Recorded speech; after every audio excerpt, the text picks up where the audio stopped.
There are roads so cursed, even the locals refuse to drive them after dark. Tonight, you're about to hear 10 of the most disturbing true haunted highway stories, tales of ghostly hitchhikers, phantom headlights, and highways that seem to vanish beneath your wheels. But before we begin, hit that like button. It helps this video reach more horror lovers like you. Comment where you're watching from. Every viewer is part of my horror family, and I want to know where my family is watching from tonight. And as the stories unfold, tell me in the comments which one chilled you the most. Finally, if you're brave enough to ride with us again, subscribe. Your support means the world and helps us keep delivering these terrifying tales.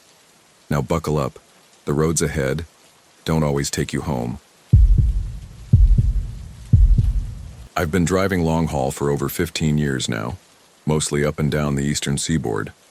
But I've logged more than a few midnight miles through the Appalachian backroads too. There's something about those roads that sticks to you, the kind of lonely that makes you forget how to talk normal when you get back to civilization. Long silences, endless curves, old trees hanging low like they're whispering secrets to each other. This happened back in early November of 2019. I was hauling lumber from a mill in Roanoke down to Asheville, running Route 220 south until it cut off onto a smaller stretch of road winding up into the mountains. It was just after 11 p.m., cold as hell, and I hadn't seen another set of headlights in over an hour. I was running heavy, and by the time I came out of the climb, my back was screaming and I knew I needed a break. That's when I spotted it. A wide patch of asphalt just past a curve. It used to be a way station, though clearly hadn't been used in years. The sign was rusted out, the roof sagging, the scale house leaning like a drunk. Weeds had overtaken most of the lot, but it was flat, wide, and quiet.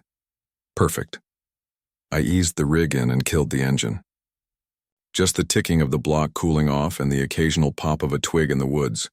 I climbed down, stretched, and lit a cigarette. Couldn't see much past the edge of the pavement. The woods were thick, and the night felt heavier than it should have. No moon, no stars, just black. The building wasn't much. Single-story cinder block, busted windows, and a door hanging off its hinges. Looked like someone had used it for target practice at some point. Holes peppered the walls, and the remaining glass glinted like sharp teeth in the shadows. I was just about to get back in the truck when I heard it.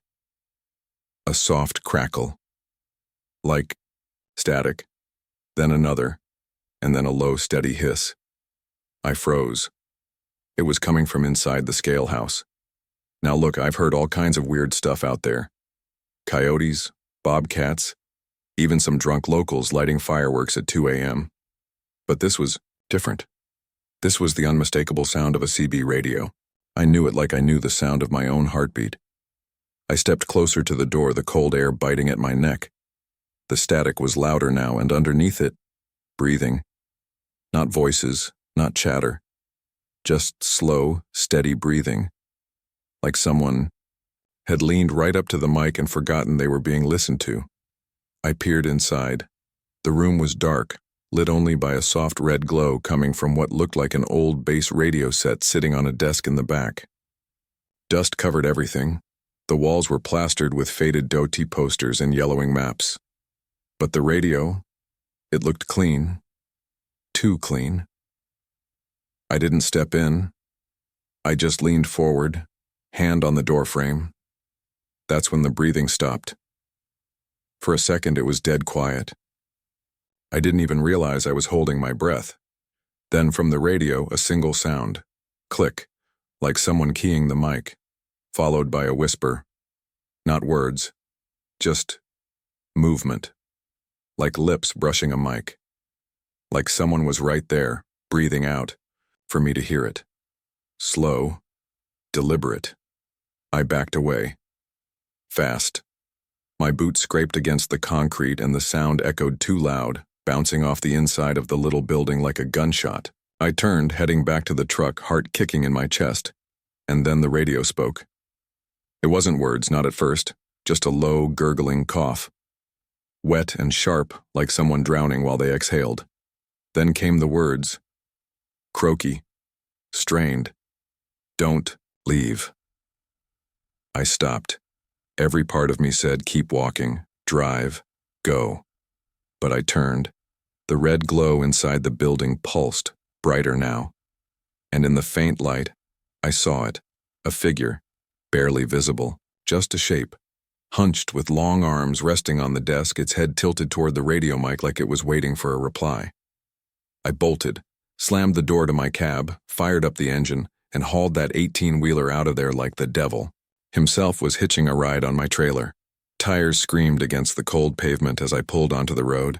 And in the mirror, swear to God, I saw the door to that scale house close behind me. Not slam, not swing, just quietly close. Like someone had gently pushed it shut. I drove until the sun came up, didn't stop once. Didn't talk about it either, not for a long time. But here's the thing. That would have been the end of it, a weird story to tell over diner coffee. If not for what happened the next night. Because I got a call from a buddy of mine, Luke, who runs the same route. He said he'd stopped at a way station around midnight. Needed to piss and figured the old spot was empty. He asked me something that made my skin crawl. Travis, you ever hear a damn radio crackle on in there? I asked him what he heard.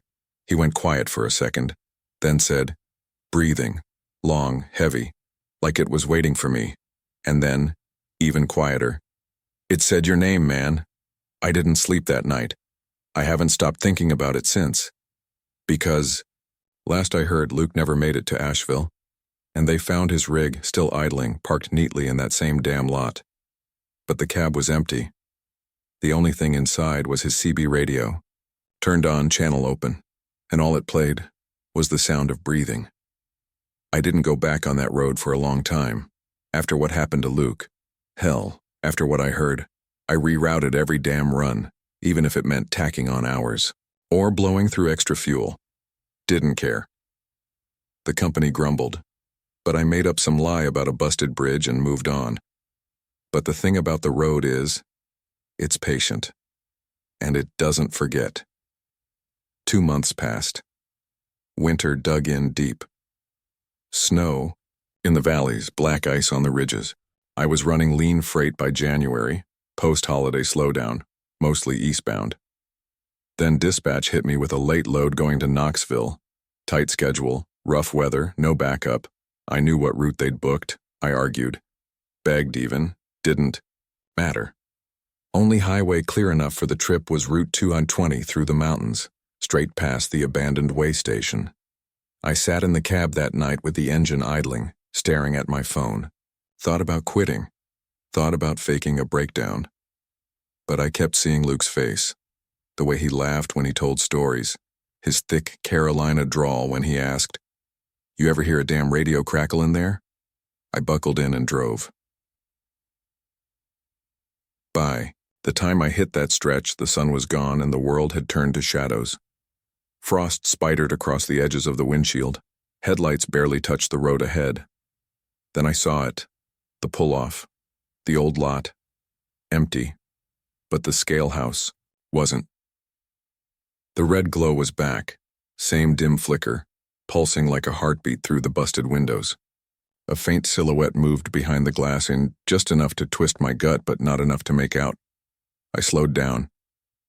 My hand drifted toward the CB mic without thinking. Just muscle memory. Then I stopped myself. Don't ask. Don't speak. Don't engage. I told myself to keep driving, but something tugged at me. Not like a voice, but a pressure. Like the air around me had thickened. Like someone had filled the cab with water and I was sinking. Then the radio crackled. "Travis." That was Luke's voice, not similar, not close, it was him. "I'm here, man," it said, warped by static but unmistakable. "Please, help me." I slammed the brakes. The rig skidded sideways a little before settling in the middle of the empty road. Snow hissed beneath the tires. I grabbed the mic. My hand was shaking so bad I could barely press the button.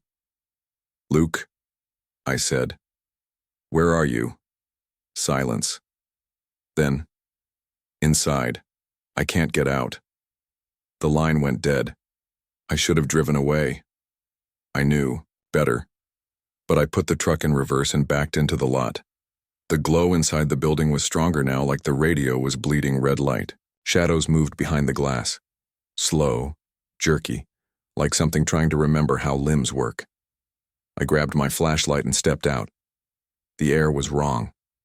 Too still. The kind of still that makes you whisper without knowing why. Even the trees seemed to lean away from the building. I stepped through the doorway. The frame groaned, hinges rusted nearly shut. The inside smelled like wet stone and old copper. The air buzzed with static so loud it felt like it was coming from inside my skull. The radio was on, full volume, but there was no one in the room. Just a mic, sitting there, still warm to the touch. I picked it up. Luke. A pause. Then, he's not here. The voice wasn't Luke's anymore. It was deeper, cold, slow, like someone reading a line phonetically, syllable by syllable. I dropped. The mic footsteps echoed from the back room. I wasn't waiting around. I turned, bolted out the door, and sprinted back to the truck. But the lot wasn't empty anymore. Another rig was parked beside mine, old, rusted, covered in snow like it had been there for years. But the engine was running.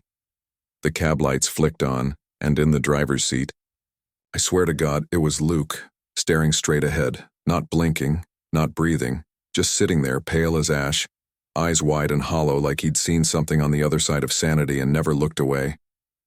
I screamed his name. He didn't move. Then the passenger door creaked open on its own, and from inside the cab the radio played again, a whisper. One word. Stay. I didn't. I ran to my truck, fired it up, and peeled out of there so fast the trailer fishtailed. I didn't stop, didn't look in the mirror, didn't say a word. I made it to Knoxville with hours to spare. Didn't tell dispatch a damn thing, but I checked the radio every few miles listening for static, and every so often it came back. A crackle, a cough, breathing, and sometimes, not always but just enough to keep me up at night, I'd hear my name. Travis. I haven't driven at night since, not through the mountains, not past old lots or abandoned buildings, but here's what really messes me up. About a month ago I got a package in the mail. No return address. Inside was a cassette tape, no label, just a note. Play this when you stop. I waited until daylight, parked behind a gas station outside Roanoke, slipped the tape into an old deck I kept under the seat. The first 30 seconds were static. Then came the breathing. Familiar, steady. Then a voice I hadn't heard in a long time. You should have stayed, Travis, and then laughter. It wasn't Luke's. It wasn't mine. It was something else. Something waiting. They tore down that way station last week. A crew went out there after reports of people disappearing. They found 7 CB radios, all tuned to dead channels, all of them playing static, and every single one of them was still warm. There's a stretch of road I avoid when I can, runs between Jellicoe and Middlesboro, hugging the Kentucky-Tennessee line like it's a shame to cross either way. Just 2 lanes, mostly trees. No shoulders worth a damn. Locals call it Cutters Ridge, though it hasn't been on any official map since the 80s. I've been driving long haul close to 20 years now, and I'll tell you straight, every highway has its ghosts. Accidents, drunks, lost animals, lost people. You keep your head down, your logbook tight, and your wheels turning, but there's something about that stretch near the border that gets under your skin. Always foggy, always quiet, like the road forgot what direction it was supposed to go. The first time it happened, I was running a load of copper wire out of Knoxville. It was late, pushing 1 a.m., and I was dead tired. No music, no CB chatter, just me and the hum of the tires. I'd been climbing out of Pineville when my radio came alive out of nowhere. Full static, then a voice, clear, calm, male. You headed east or west? That's all he said. No call sign, no handle. Just the question. Now, if you drive trucks for a living, you know how rare that is. No hello, no location, no weather bitching. Just straight to it. Caught me off guard, but I figured maybe it was some new guy messing around. I keyed the mic. East, I said. He didn't answer. Just a beat of silence. Then the radio went dead again. Weird, sure, but I didn't think much of it until maybe 20 minutes later, when I caught headlights in my side mirror. A single set. Too far back to make out the grill, but close enough that I could see the glow bouncing off the trees. I figured someone was coming up on me, so I eased over a little, expecting a pass. But the light stayed back. Perfectly paced, mile after mile, I toggled my CB again. You trying to pass or sightsee? No answer. I glanced back. Still there, still just one set of lights. Now here's where it got real strange. My GPS, which had been working fine, suddenly froze. The little blue arrow stopped dead even though I was still rolling 70. I tapped the screen. Nothing. Then the CB crackled again. Still headed east? Same voice. Same tone. I didn't answer this time. Just gripped the wheel tighter. The lights behind me flickered. Once. Like someone flashed their brights. I took the next turnout I could find. A little gravel cut-in, barely big enough to hold a full rig. Killed my lights and waited. Watched how nothing ever passed. The highway stayed dark and empty. After maybe 5 minutes, I pulled back on and finished the run. Never saw the lights again, never heard the voice again, at least not that night. But it happened again. And again. Always the same setup. After midnight. Near the ridge. Same voice. You headed east or west? I stopped answering. Most drivers, I know who've done that route a while, they won't key up either. It's like an unspoken rule, say nothing, keep rolling. But last week I screwed up. I was on a tight deadline. Dispatch routed me from Lexington down through Cumberland Gap to make up time. Weather was clear, roads dry. But I was running heavy and behind. I'd just crossed the state line when the CB lit up. You headed east or west? It had been years since I heard it, and something in me snapped. I don't know if it was the stress or the lack of sleep or just plain stupidity, but I keyed the mic like it was a reflex. East. The response was instant. Good, just that, one word. But it chilled me more than anything else I've ever heard. It wasn't friendly. It wasn't casual. It was satisfied, like someone had been waiting. The air in the cab went thick. No other way to put it. Like the oxygen got pulled out. I tried to shake it off, focused on the road. Then, sure enough, the lights showed up behind me. Only this time, they were closer. I couldn't see the vehicle, just the lights.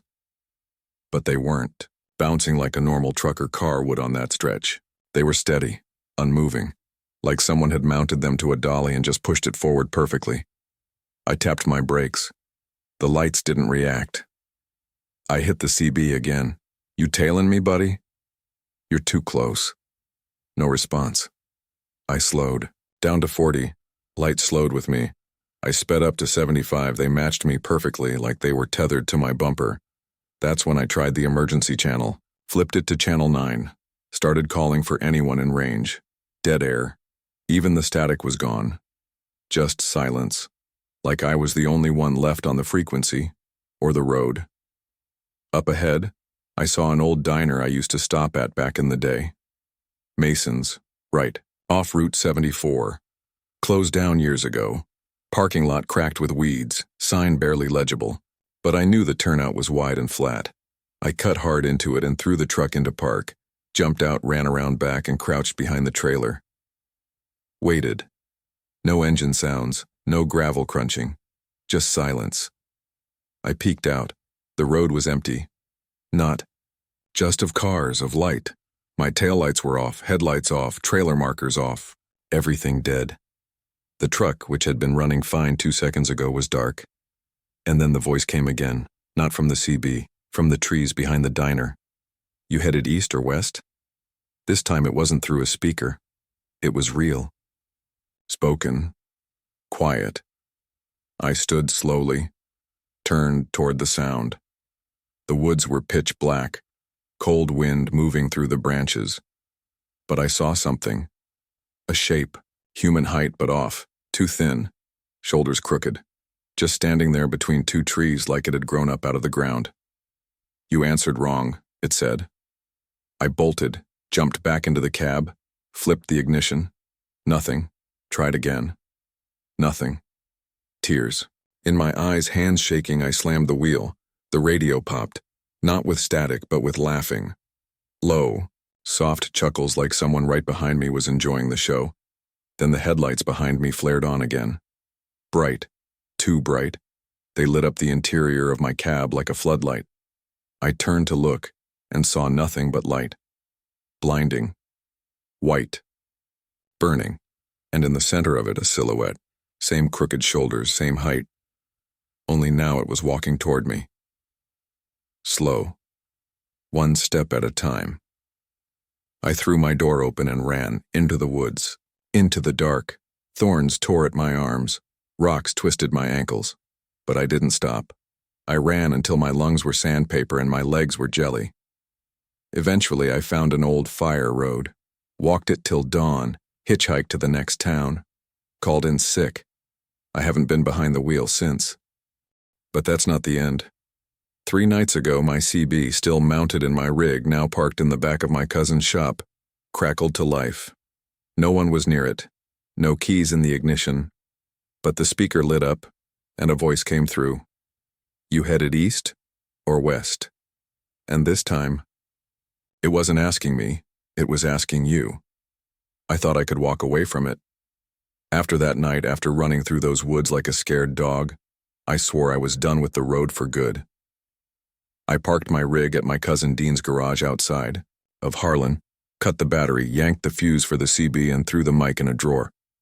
I figured that was enough, but it wasn't.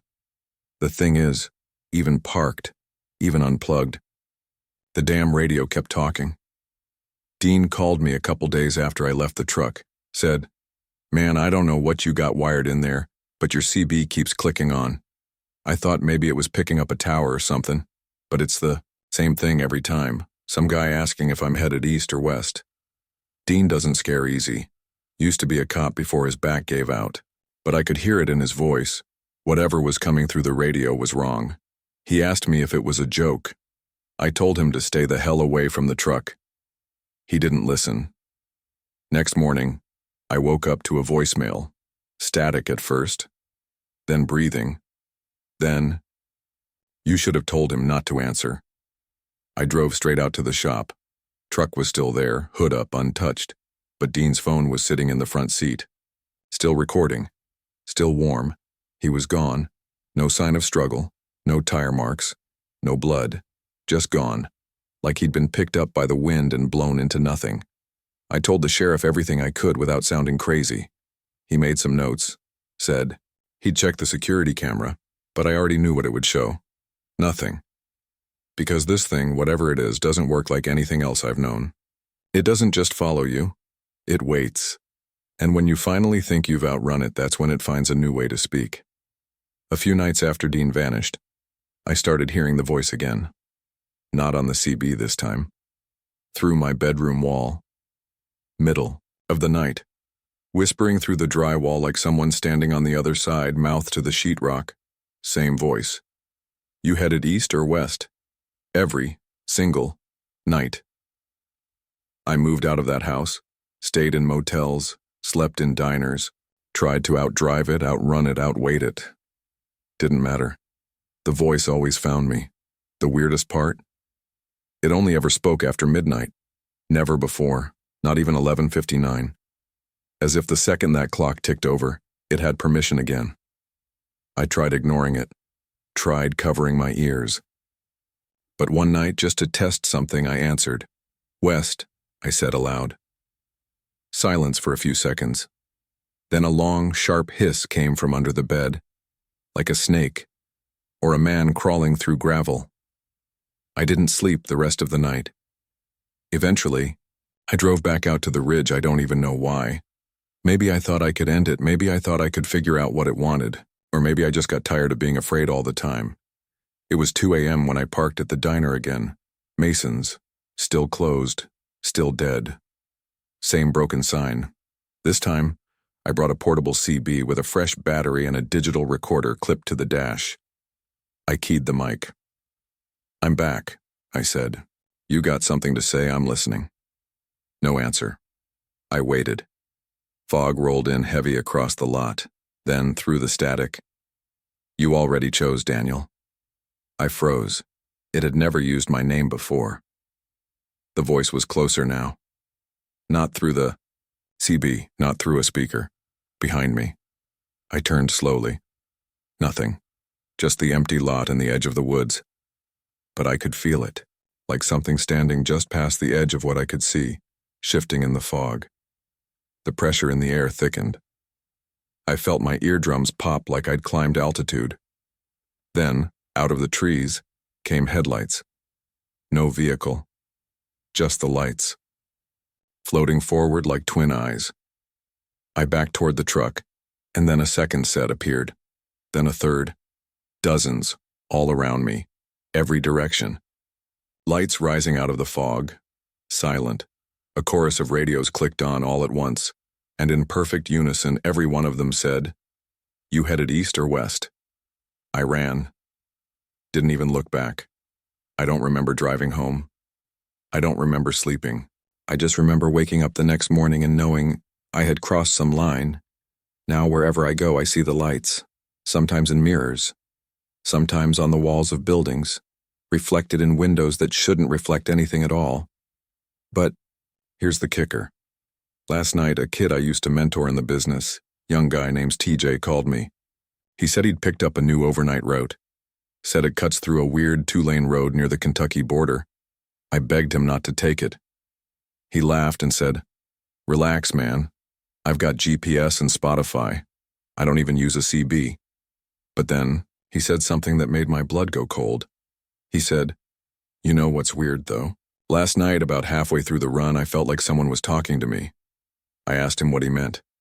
He said, "It was in my head, like someone whispering real soft, asking me which way I was going." I asked if he answered. He laughed, again. Yeah, I told it east. I haven't heard from him since. I checked the mile markers on that stretch. Tried to retrace everything, one last time. The road itself is there. But the signs? There's only one left standing, at the base of the ridge. It says mile marker 0 east-west, choose carefully, and someone carved a message into the metal beneath it. You can leave the road, but the road doesn't leave you. You ever drive through a part of the country that just feels wrong? I've been long-hauling freight for almost 16 years now, mostly on night runs. East Tennessee, up through Kentucky, and sometimes deep into the Virginias if the pay's decent.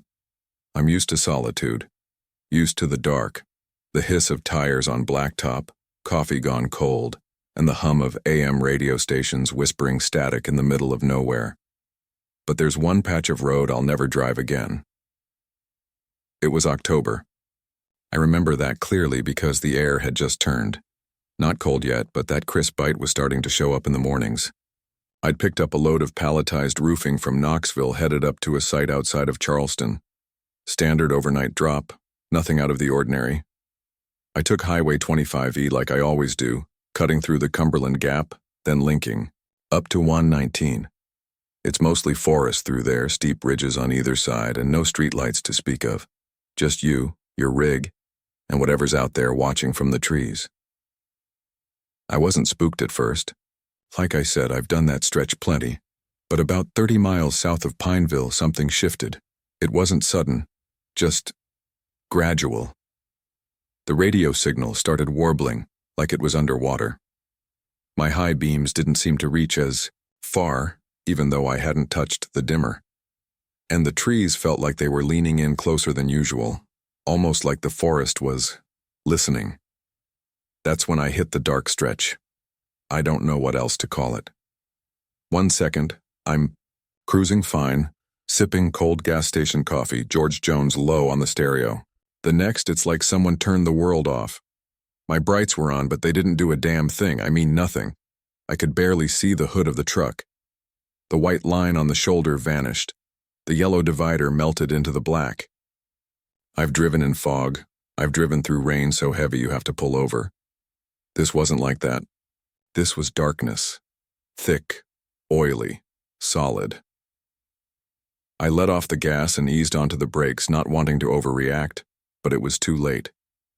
Something was in the road. A figure. Right in the middle of my lane, clear as day. I remember this part like it's burned into my brain. He, or it, was facing me, standing stiff, not moving.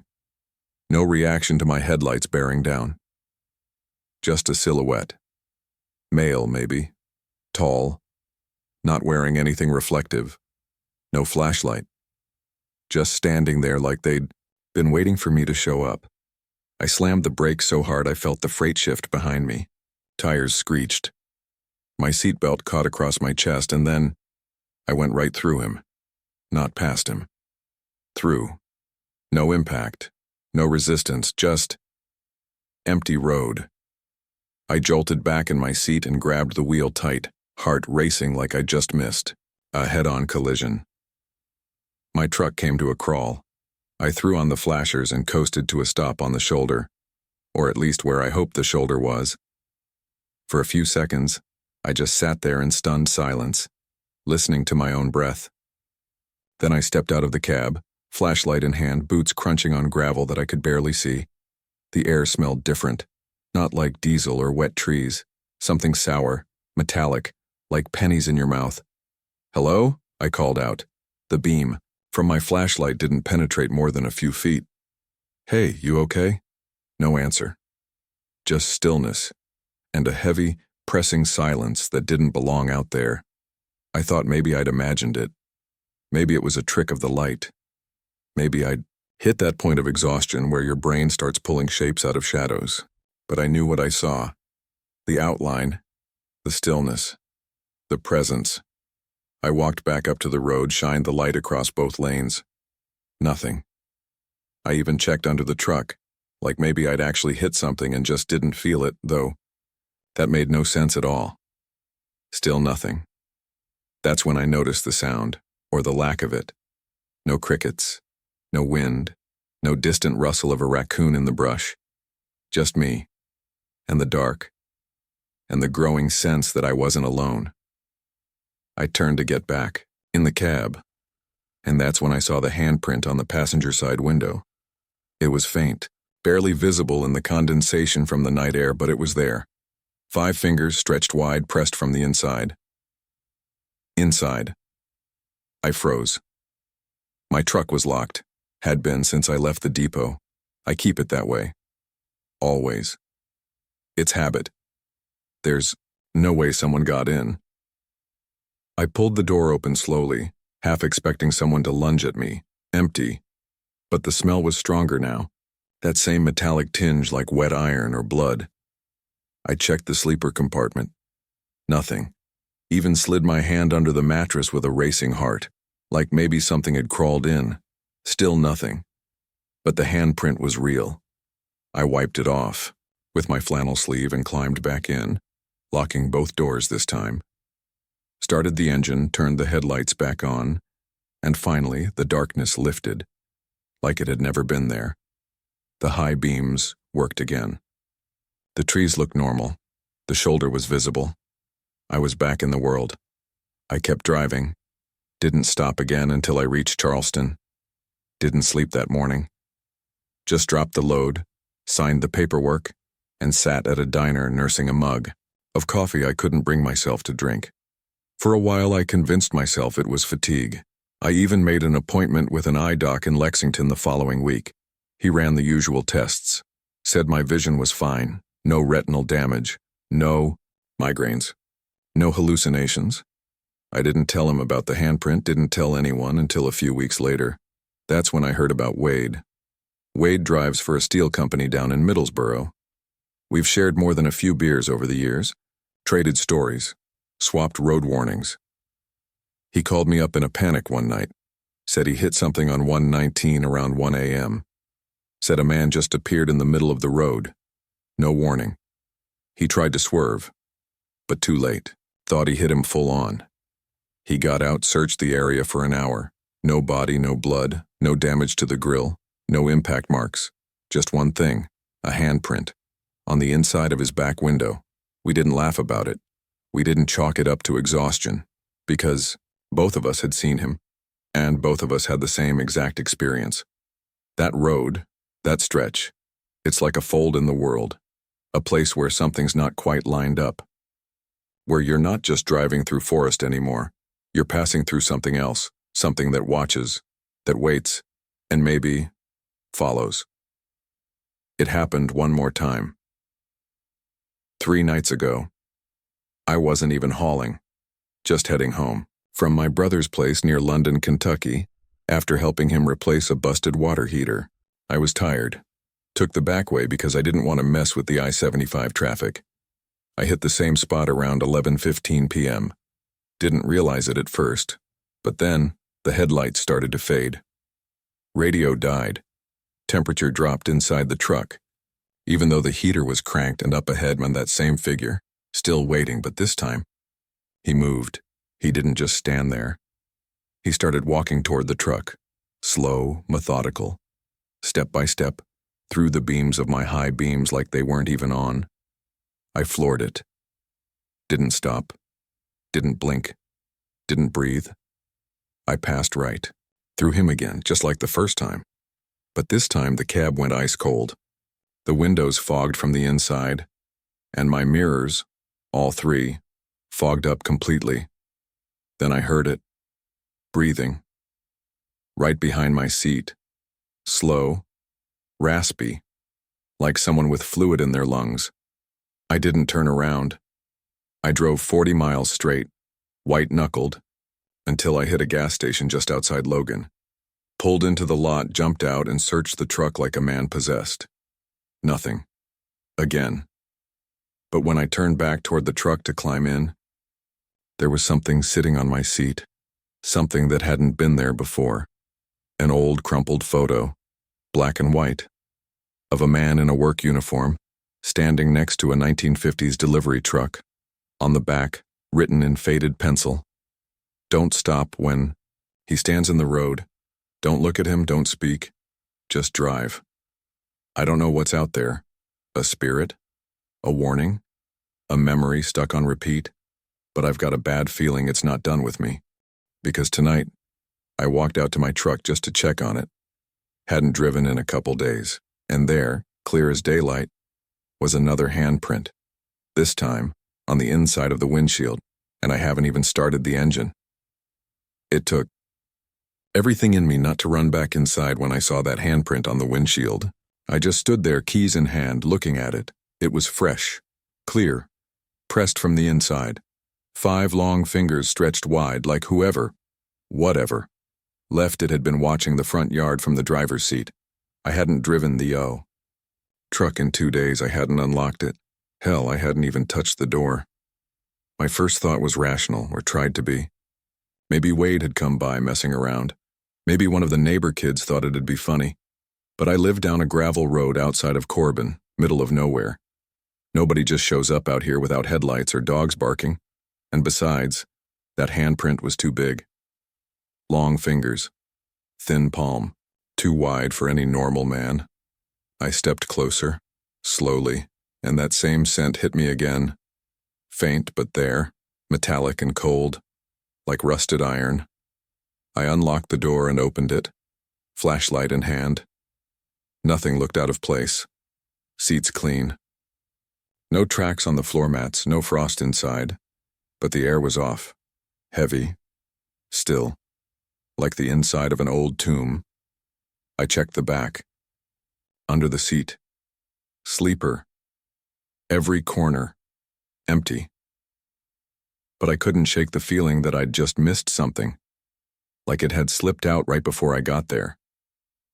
I wiped the print with the inside of my sleeve, climbed in, and sat there for a minute with the door still open, engine off, interior lights humming above me. And then I made the biggest mistake of my life. I turned the key. The truck started fine. No issues, just the low rumble of diesel kicking on. Everything was normal. Gauges steady, lights bright. Nothing strange. Until I checked the rear view. For half a second, no more, I saw something in the back of the sleeper. A shape. Crouched. Watching me. But when I turned around, it was gone. Just the shadows of my flannel blanket rolled up by the wall. Still, I got out. Again, slammed the door.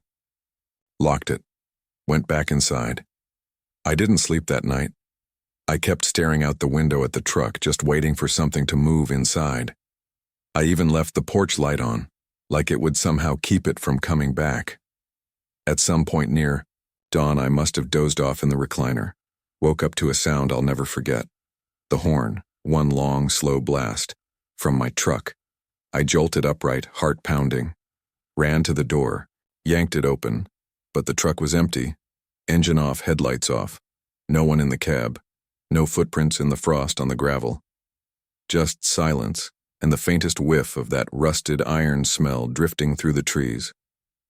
I called Wade later that morning, told him everything, the handprint, the shape, the horn. He went quiet for a moment, then said, "It did the same thing to me. The horn. Like it was letting me know it was still here, still watching." I asked him if he still had that old photo, the black and white one from the night he passed through the dark stretch. He did, said it was in a box under his bunk. I asked him to send me a photo of the back again just to be sure. When the picture came through, my stomach dropped. There was more writing. Under the part I'd remembered, "Don't stop when he stands in the road," someone had scribbled a second line, barely legible. "If he gets in, he doesn't leave." That was 3 days ago, and I'm telling you now, I think it's in me. Not just near me, not watching from the shadows, inside. Because things have started to change. I'll be in the shower and hear footsteps in the hallway, even though I live alone. The dog next door, who used to bark every time I came outside, now just whimpers and hides under the porch when I walk by. I was in the grocery store yesterday, and a woman I'd never met looked at me like she recognized me, but not in a good way. Like she'd seen me in a bad dream once. And the worst part? I keep losing time. I'll be driving to town and suddenly find myself pulling into my driveway with no memory of the ride. I found dirt under my nails this morning. Dark, reddish dirt. I hadn't been outside. I hadn't touched anything. Last night, I woke up in the truck, no memory of getting there. Cab was warm, engine running, and there was a second set of muddy footprints on the floorboards, leading from the passenger side into the sleeper, and then back out. Wade won't answer my calls now. I drove by his place earlier. His truck's still there, but the front door was wide open. No lights on. No movement. I didn't go in. I couldn't. I think he's gone. Or worse. I think he let it in. Whatever it is, it uses the road to get close. But once it's in, once you acknowledge it, look at it, let it knock. It doesn't. Leave it becomes you. It waits, takes over inch by inch, and if I'm right, I don't think I have much time left. I'm writing this now because I don't know what else to do. I haven't slept in 2 nights. My hands shake constantly, and when I talk, sometimes it doesn't sound like me. I caught my own reflection in the truck's window earlier, just a quick glance, and when I swear the eyes looking back weren't mine. Too dark, too still, like he's behind them now, and just a few minutes ago. There was a knock on my front door. 3 slow, hollow knocks. Didn't answer it. I won't answer it, but I can feel it waiting, outside the door. Or maybe, inside the mirror. If you ever find yourself driving at night, somewhere in Kentucky or maybe West Virginia, maybe even farther than that now, and your headlights go dim, if the radio dies and the trees press in, and you see a man standing in the middle of the road, still silent, waiting, do not stop, do not blink, do not roll down your window, do not let him speak, because if you do, he gets in. And once he's in, you don't get out. Truckers get used to strange nights. You live enough of your life on the road, eating gas station burritos, sleeping in your cab, staring into fog at 2 a.m., and you start accepting a certain level of weird. I've seen foxes limp across, The median, like ghosts, heard voices echo out of truck stop bathrooms that were supposed to be empty.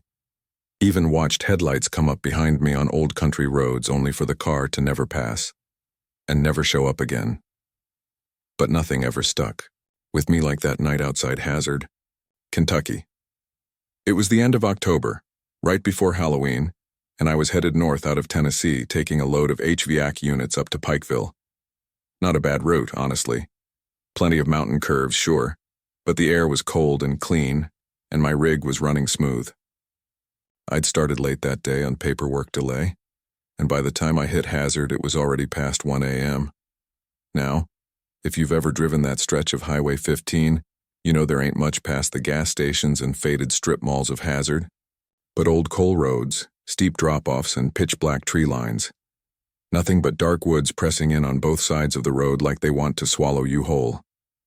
I was tired, not drifting off tired, but the kind where your neck's stiff. Your eyelids feel tight and you start misjudging distances between reflectors. I knew better than to keep pushing it. That's how you end up on the evening news in a smoking ditch. So when I spotted a gravel pull-off just past a faded old Elkhorn Creek sign, I took it, killed the lights. Parked crooked on the shoulder, engine off. Cab light on just long enough to dig my thermos out of the side pocket and crack the window an inch for air. Then I crawled into the sleeper and passed out. I don't know what time it was when I woke up. Could have been 2 hours. Could have been 20 minutes. All I remember is the sound, tap, tap, tap, right by my left ear. It took me a second to realize where I was. That disoriented, half-awake panic that hits when you don't recognize the dark around you.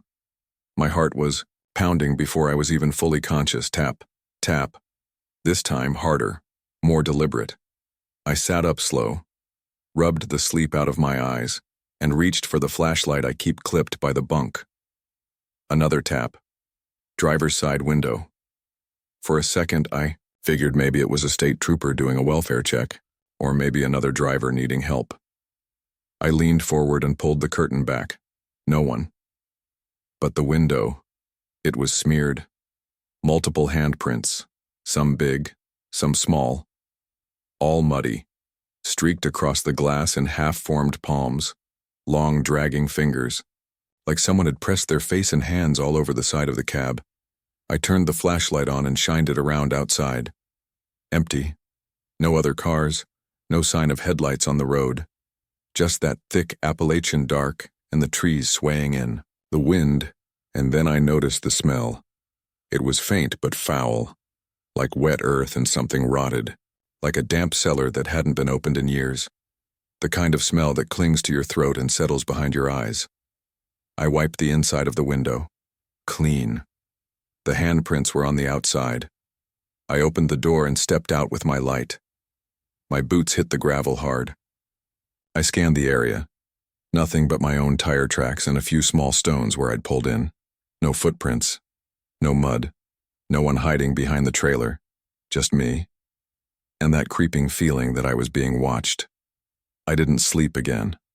I climbed back, in the cab, locked the doors and sat in the driver's seat, engine running. Kept the headlights on and pointed at the trees. Every few minutes I'd catch myself staring into the woods, sure I'd seen something move. But every time I shined the light, nothing was there. Around 4:30 a.m., I pulled back onto the road and kept moving. Didn't even stop in Pikeville. Just dropped the trailer at the lot and signed off. Drove empty all the way to a rest stop near Charleston and slept until noon. I told myself it was a one-off. Some punk kids messing around. Maybe I'd parked near a trail I didn't see. That's what I believed. Until it happened again. 3 nights later, I was on a backhaul through Virginia. I'd taken a load of pallets out to Grundy and was coming back with an empty trailer. It was just past midnight, and I was near a place called Buchanan County, winding along a remote patch. A 460 when my low fuel light came on. There wasn't much around. I saw a faded scenic overlook sign and figured I'd coast in, get my bearings, maybe call dispatch to see where the next station was. Same setup as last time. Gravel shoulder, no lights, nothing but trees and cliffs. I parked. Turned off. The engine, checked my phone, no signal. Pulled the curtain shut, but I didn't go to sleep. I just sat on the edge of the bunk, staring into the dark cab. Then, thud, from the roof of the cab, followed by screech like nails across metal. Froze, then another tap, this time on the passenger side. I jumped forward and yanked the curtain open just in time to catch a shadow. I'm not making this up.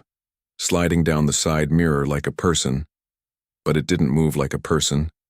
It moved too slow. Too smooth. Like it was being poured down the glass. By the time I opened the door and stepped out with my light, the air was completely still. Not even wind in the trees. And just like before, muddy handprints. Only this time they weren't just on the driver's window. They were on the roof. The back doors, even one up high near the center marker light. A place no one could reach without a ladder. I stood there for a long minute, light scanning the gravel, the trees, my own hands shaking, and then I saw it.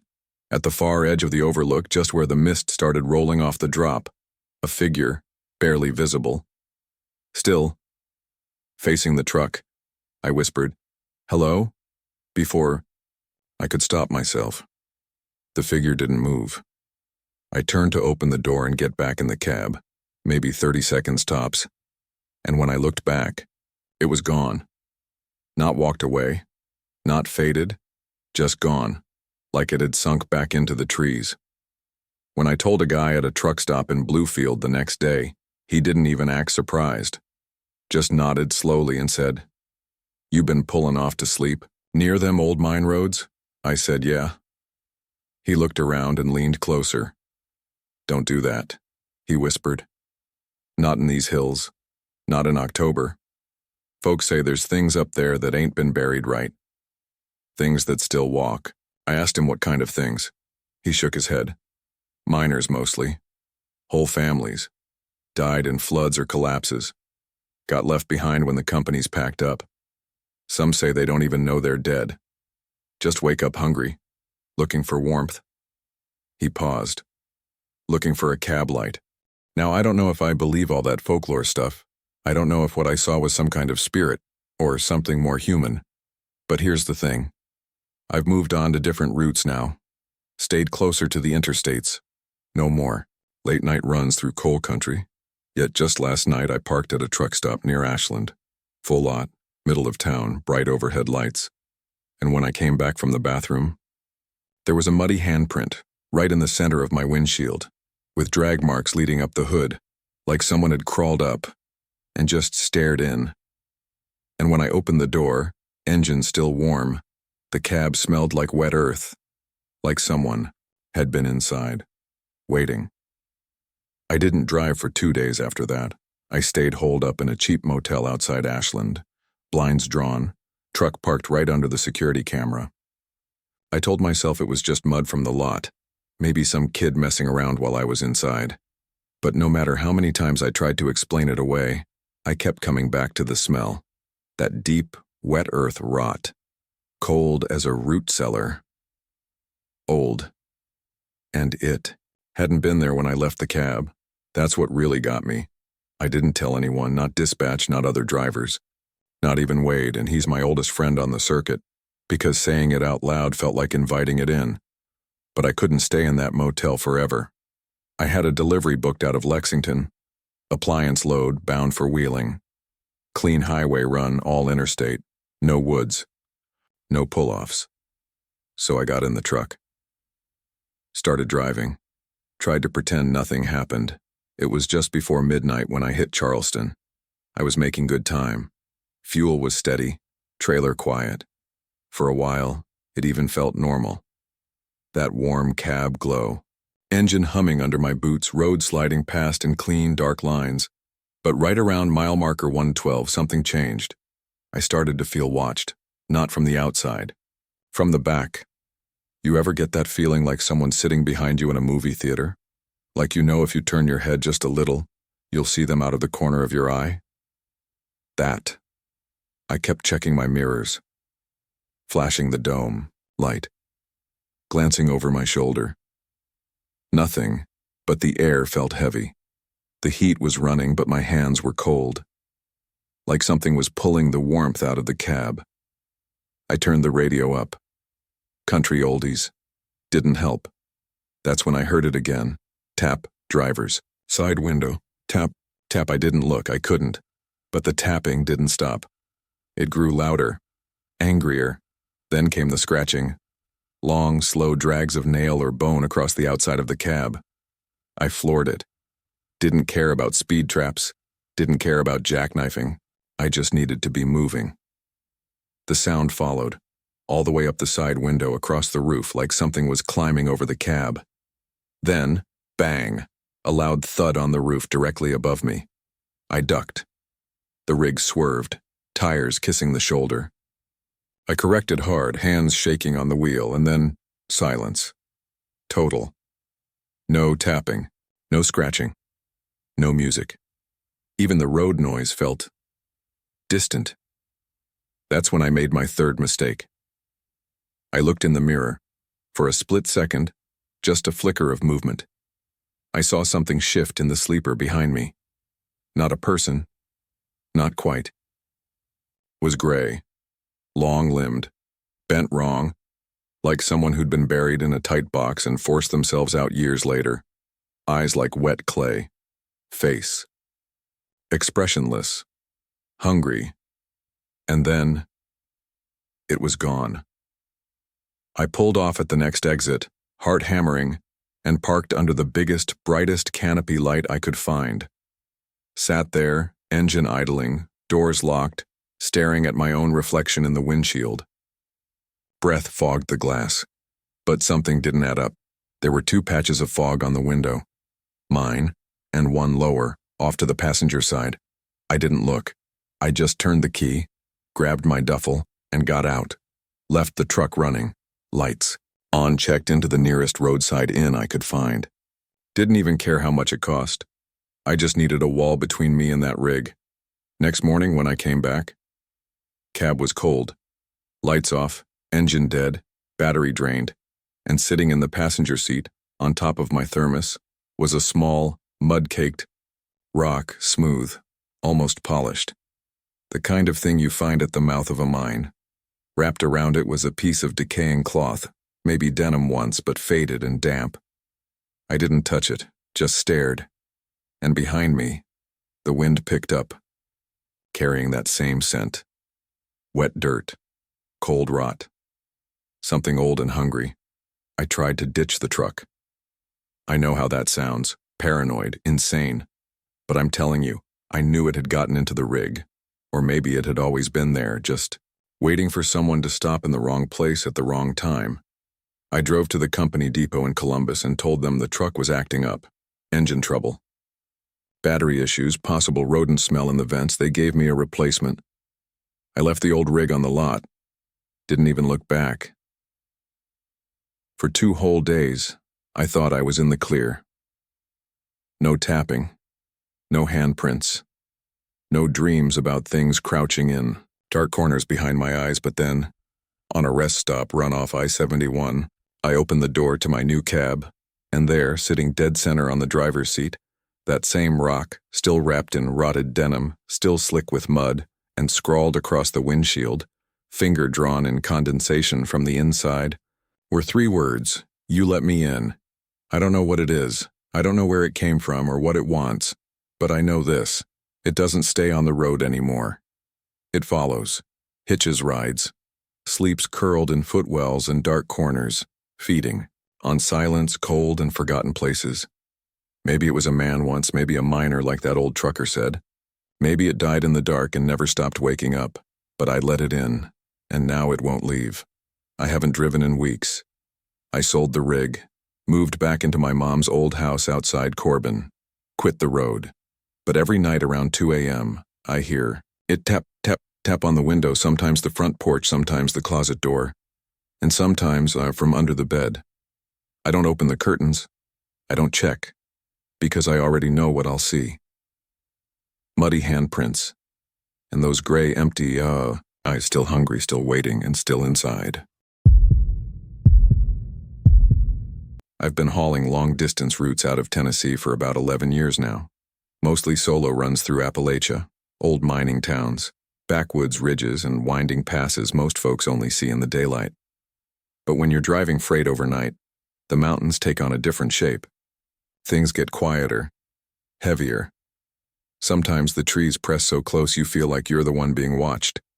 That stretch heading south into Asheville, just off Highway 74, has always felt a little strange. Beautiful in the fall, especially late October, when the leaves glow orange under your headlights. But once the sun dips and the fog rolls in, it's like the whole road forgets it's supposed to connect to anything else. This happened on a Thursday. I'd picked up a load in Boone, HVAC compressors, nothing fancy, and I was making good time figuring I'd pull into Asheville around 3:30 a.m., drop at the warehouse, grab a biscuit at the Shell station, and be halfway back to Johnson City before noon. It was a little after 3 when I saw it, a small roadside memorial just off the shoulder, cross made of old wood, plastic flowers stuck into the dirt, a faded photo, couldn't see the face, and 5 or 6 wax candles. Still burning, I slowed instinctively. Not stopped, just down to about 35. You see these kinds of markers all the time, especially out in the sticks. Drunk driver, teenager going too fast on a wet curve. Folks leave these tributes, and over time they disappear, swallowed by the weather. But these candles, they were burning. Hard. Despite the wind, and they weren't flickering like you'd expect, not dancing in the breeze. They were too steady, too synchronized. Like someone had lit them all just a few minutes before I got there. I drove past, heart tapping a little faster than I'd admit. 15 seconds later, I checked my mirror. That's when I saw them. The candles. Still glowing, still visible, even though I'd rounded a bend, even though I was already a good half-mile down the highway. They weren't getting smaller. They weren't going out. They were just there, holding steady, like a row of eyes, watching me from the dark. I blinked hard, wiped my eyes with the sleeve of my hoodie, figured it was fatigue, maybe a reflection. Hell, maybe my taillights were bouncing off a mile marker just right, but every time I checked the mirror, every 30 seconds, like clockwork, the candles were still there. Bright, burning, following. By the time I reached the state line, I'd gone full cold sweat. I don't scare easy, not from campfire stories or weird lights in the woods. But this didn't feel like something I could explain. It felt wrong. I cranked the defrost, flicked on the radio, tried to shake the nerves, pulled into the Asheville lot at 3:28 a.m. sharp, unloaded the freight in record time, didn't say a word to the overnight guy at the dock. But as I walked back to the cab, something made me stop. Right there on the step leading up to the door was a candle, white, unlit, but freshly used, wick still warm, and stuck to the side of it, pressed against the wax, was a sliver of wet wood, charred at one end, like it had just been burned in a flame. I didn't drive the truck home. I left it at the yard, told my boss I needed a day, or 2 off, and took a lift back to my apartment in Arden. I figured I'd just get some rest, let my brain reset. Maybe I'd imagined it. Maybe it was stress. But that night, around 2:57 a.m., I woke up to the smell of melted wax. You ever burn one of those cheap candles from the dollar store? That sharp, synthetic stink that fills the room even after it's out? My room was full of it. I sat up fast, turned on the bedside lamp. Nothing there, no candles, no smoke. But the window was open, only about 6 inches, just enough to let in the cold. And I never sleep with the window open. I live on the 2nd floor, no fire escape, nothing out there but the roof slope. Still, I got up, locked it tight, shut the curtains, and sat on the edge of the bed trying to slow my pulse. Then I noticed the dirt. Little black smudges, like someone had climbed in with muddy fingers and held the frame. I didn't sleep again that night. Next morning I called around. Friends, old-timers I trust in the trucking world. I even got a hold of Dave Rutherford, runs freight between Knoxville and Asheville 3 nights a week, been doing it for over 20 years. I told him what happened. Didn't sugarcoat it. He got quiet. Didn't laugh. Didn't call me crazy. just said. Was it the curve near Old Mill Gap? I froze. Yeah, I said. How'd you know? He sighed. You're not the first. I've seen 'em too. Candles on the side of the road that never go out. Show up again in the rear view no matter how far you drive. Sometimes you bring them back with you. Back with you? I asked. Dave paused, then said, Yeah, that's how they find new drivers. I didn't know what he meant at first, but over the next 2 nights, I started to understand. The candles stopped being out. There. They started showing up closer. First it was one sitting on the hood of my truck, then one at the foot of my stairs. Then 3 of them lined up on the sidewalk outside my apartment like they'd marched there together. Always waxy white. Always recently used. But never warm. Never lit. Until that 3rd night. That night, I saw the first one burning. It was on my kitchen table. No doors opened, no windows broken, no sign of forced entry. Just that candle, flickering gently in the center of the table. Burning steady, and sitting next to it, barely visible in the dim. Light was a folded piece of paper. I didn't want to touch it, but I did. It was old. Yellowed at the edges, smelled like mildew and cheap smoke, and on the front written in shaky handwriting, Cole Harding, 3:03 a.m. I don't know how it knew my name. I don't know how it got in. I didn't sleep. Just sat on the couch, watching the candle burn itself down to a puddle. Sometime around dawn, I went outside to breathe. Think. That's when I saw them. Dozens of them. All along the sidewalk. All the way down the block. Flickering in the morning wind. And not one of my neighbors had noticed. They just walked past. Oblivious. Like the candles. Weren't even there. Later that day, I did something stupid. I drove back to the spot, back to the curve near Old Mill Gap where I first saw the memorial. It was gone. No flowers, no wood cross, no picture. Just dirt. And flattened grass. But the air smelled like wax, and tucked between the rocks, barely poking out, was a second note. No envelope. No name this time. Just 4 words, scratched in what looked like charcoal. You're keeping them alive. I left, fast. But, I swear, as I pulled onto the highway, I caught something in the corner of my eye. A figure, standing just off the tree line, face in shadow, holding a candle, watching me drive away. I drove straight home from that curve near Old Mill Gap. Didn't stop, didn't check my mirrors, just white-knuckled it back to my apartment and parked like the devil was chasing me, which honestly at that point didn't feel that far off. I sat in the cab for a long time, engine ticking down, watching the door to my building, waiting for something. I don't know what. That figure in the trees, maybe. Another candle, a sound. Nothing happened, but I could feel something had followed me. That night I didn't sleep, didn't even pretend to. I sat on the living room floor back to the wall, holding a flashlight in one hand and the crumpled second note in the other. You're keeping them alive.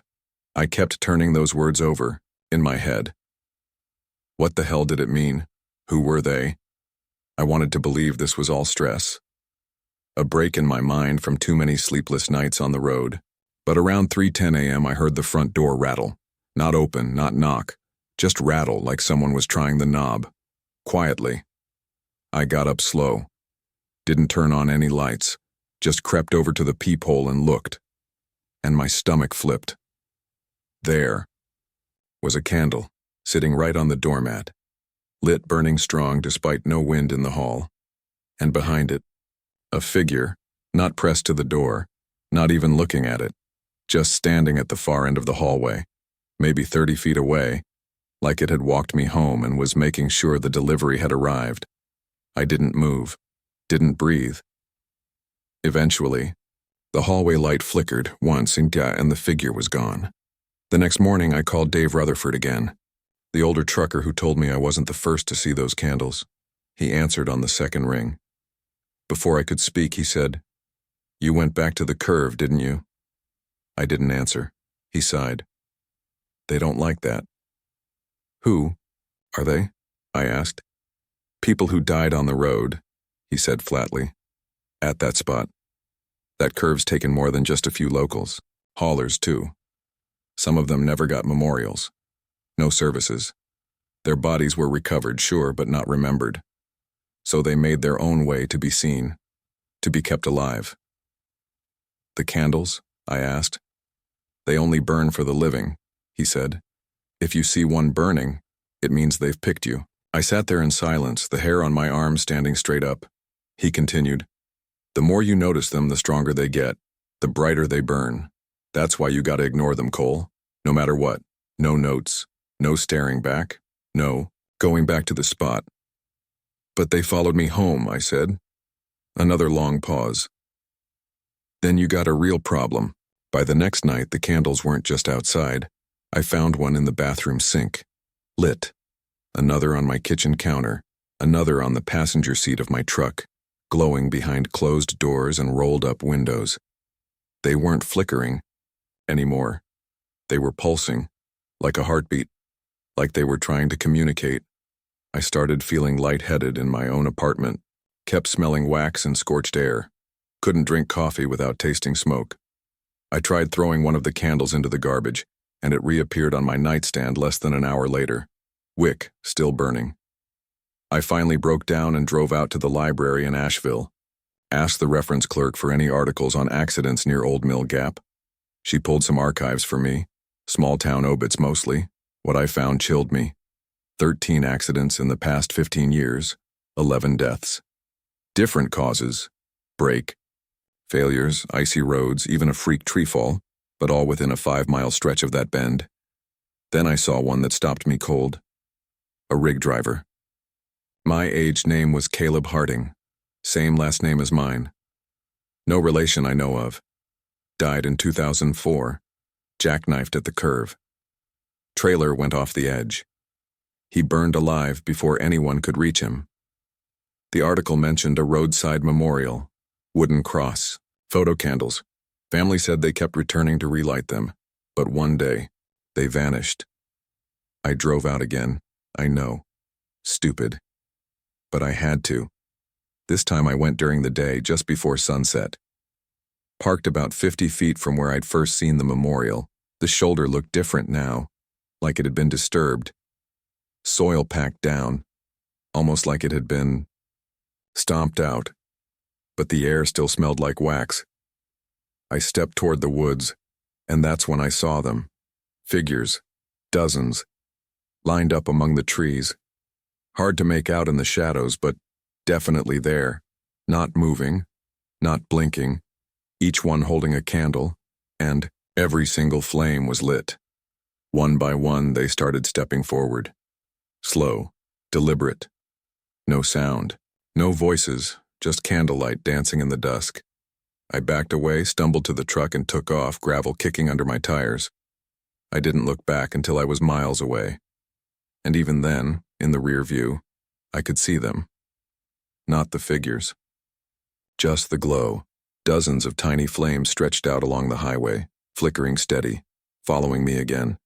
That was last night. Tonight, it's worse. The candles are everywhere now. They line my windows, sit on my dash, glow from the cup holders, the floor, the corners of my room. I've stopped trying to put them out. They just come back. I don't sleep anymore. Don't eat much either. And every night at 3:03 a.m. sharp, one of them knocks. Not loud, not angry, just gentle rhythmic knocking, like someone asking permission to come in. I haven't answered yet, but I don't know how long I can keep this up. They're not trying to hurt me. They're just trying to be seen, remembered. But it's like the more I see them, the more I become one of them. Last night I caught my reflection in the hallway mirror, and for just a second my eyes looked gray, like smoke, like wax, and there was a flame behind me, dancing just above my shoulder. If you're reading this, if you ever find yourself driving south toward Asheville and you see a roadside memorial burning in the dark, don't stop, don't look back, don't check the mirror. Because if you see the candles more than once, they'll see you too. And once they pick you, they never go out. I've been long hauling through the Appalachians for over 16 years now. Coal, steel, timber, whatever pays. I've seen a lot of strange things on the roads through West Virginia. Deer frozen in your brights. Weather that turns on a dime. Towns so quiet they don't even echo. But nothing ever stuck in my head. Not like that night on Route 52 just north of Welch. It was early November, crisp enough to see your breath but not yet icy. I'd picked up a trailer full of bituminous, out of Williamson, heading east toward Bluefield. The run was easy on paper, but the roads through that part of the state are rough even in daylight. Steep inclines, blind curves, mountain fog thicker than engine oil. At night, those roads feel ancient, heavy, like they were never meant for vehicles, just footsteps and whispering trees. It was close to 2 a.m. when it happened. I was alone on the stretch just past Rotorfield, not a light in sight except my own. I had George Jones low on the radio, a coffee cup balanced in the holder, and the engine humming steady beneath me. The road curved hard along a mountainside, no guardrail, just trees and a black drop into nothing. Then I saw him, a man walking, on the shoulder, right there on the edge, his back to me. Just a shadow at first, hunched a little, moving slow. Not hitchhiking, not stumbling, just walking. I instinctively eased off the gas. Out there, at that hour, you don't pass people. On foot. No one walks Route 52 after midnight. There aren't even houses for miles in either direction, just abandoned mines and dead roads. Still, I tapped the air horn, one quick burst, not to scare him, just to make sure he didn't drift into my lane. He didn't flinch, didn't turn around, didn't even react, so I slowed more. Coming up level with him, maybe 10 feet between us. And that's when I saw his face. Pale, wide-eyed, grinning. But not the kind of grin that says, "Hey, thanks for not hitting me." No, this was something else entirely. Lips stretched too, far teeth bared, eyes locked on me like he'd been waiting for me to come by. The weirdest part? He was already facing me. He hadn't turned. He was still walking away, head straight. But his face was looking at me, like it had been reversed. And then, gone. Just gone. No step, no stumble, no duck into the trees. One blink, and the shoulder was empty, like he'd never been there. I slammed the brakes so hard the freight groaned behind me. My heart was thundering in my ears, hands shaking on the wheel.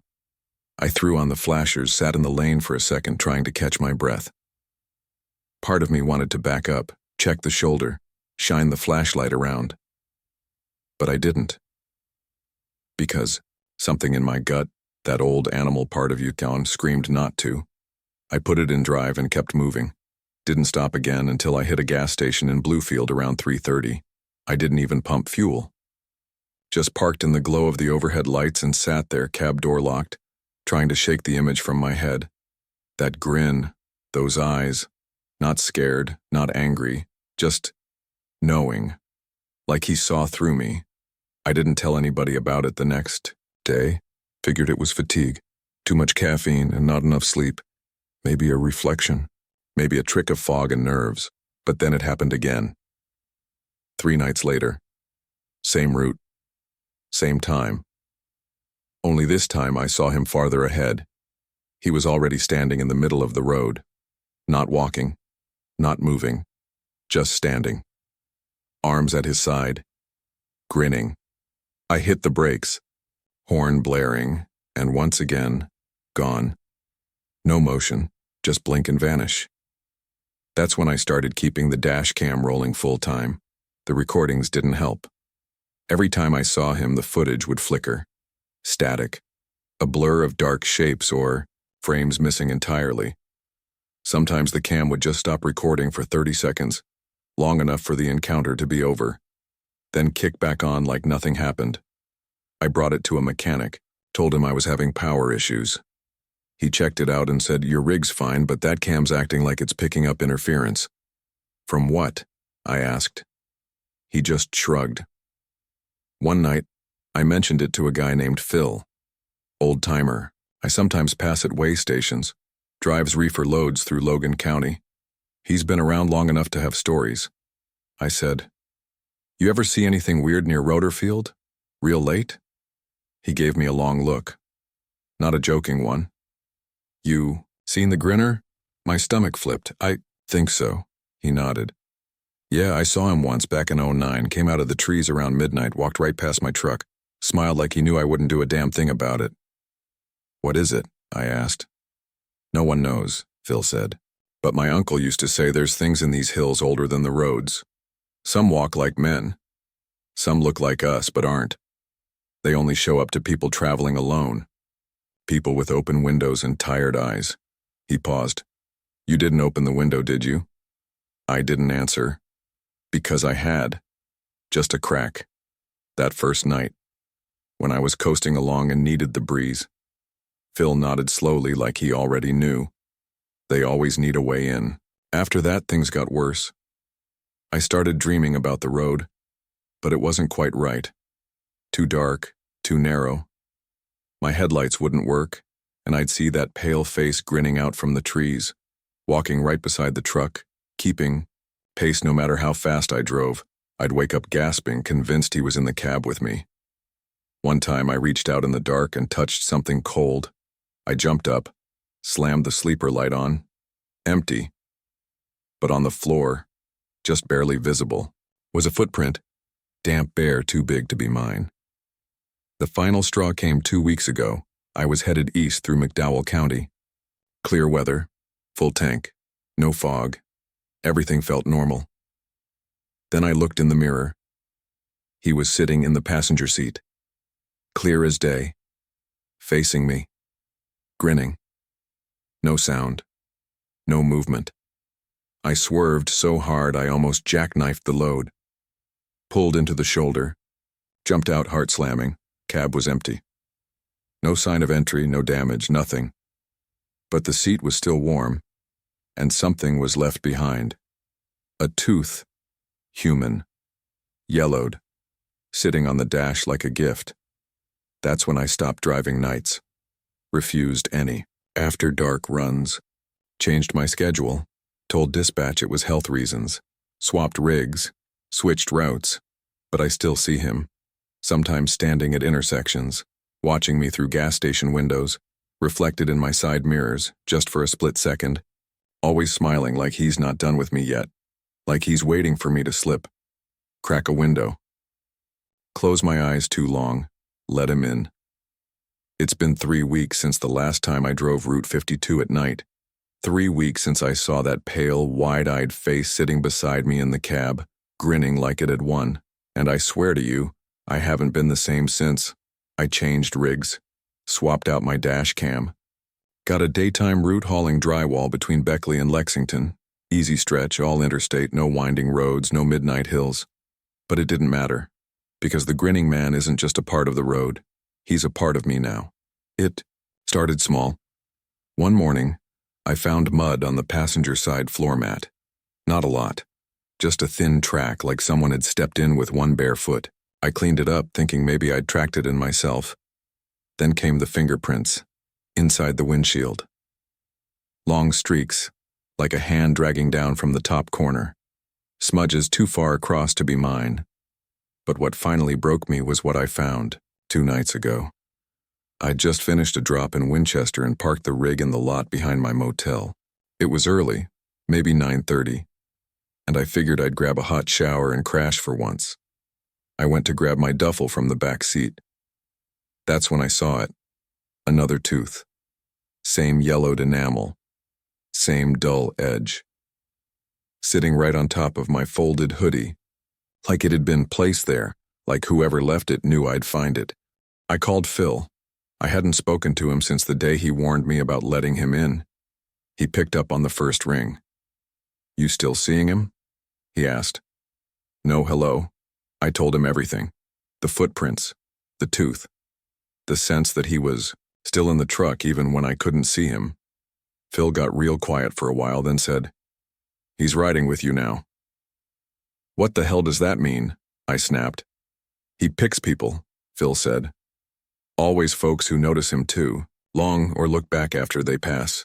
That first time, when you slowed for him, that's when he picked you.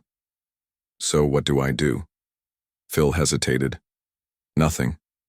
Nothing? You keep driving. You ignore him. You never speak.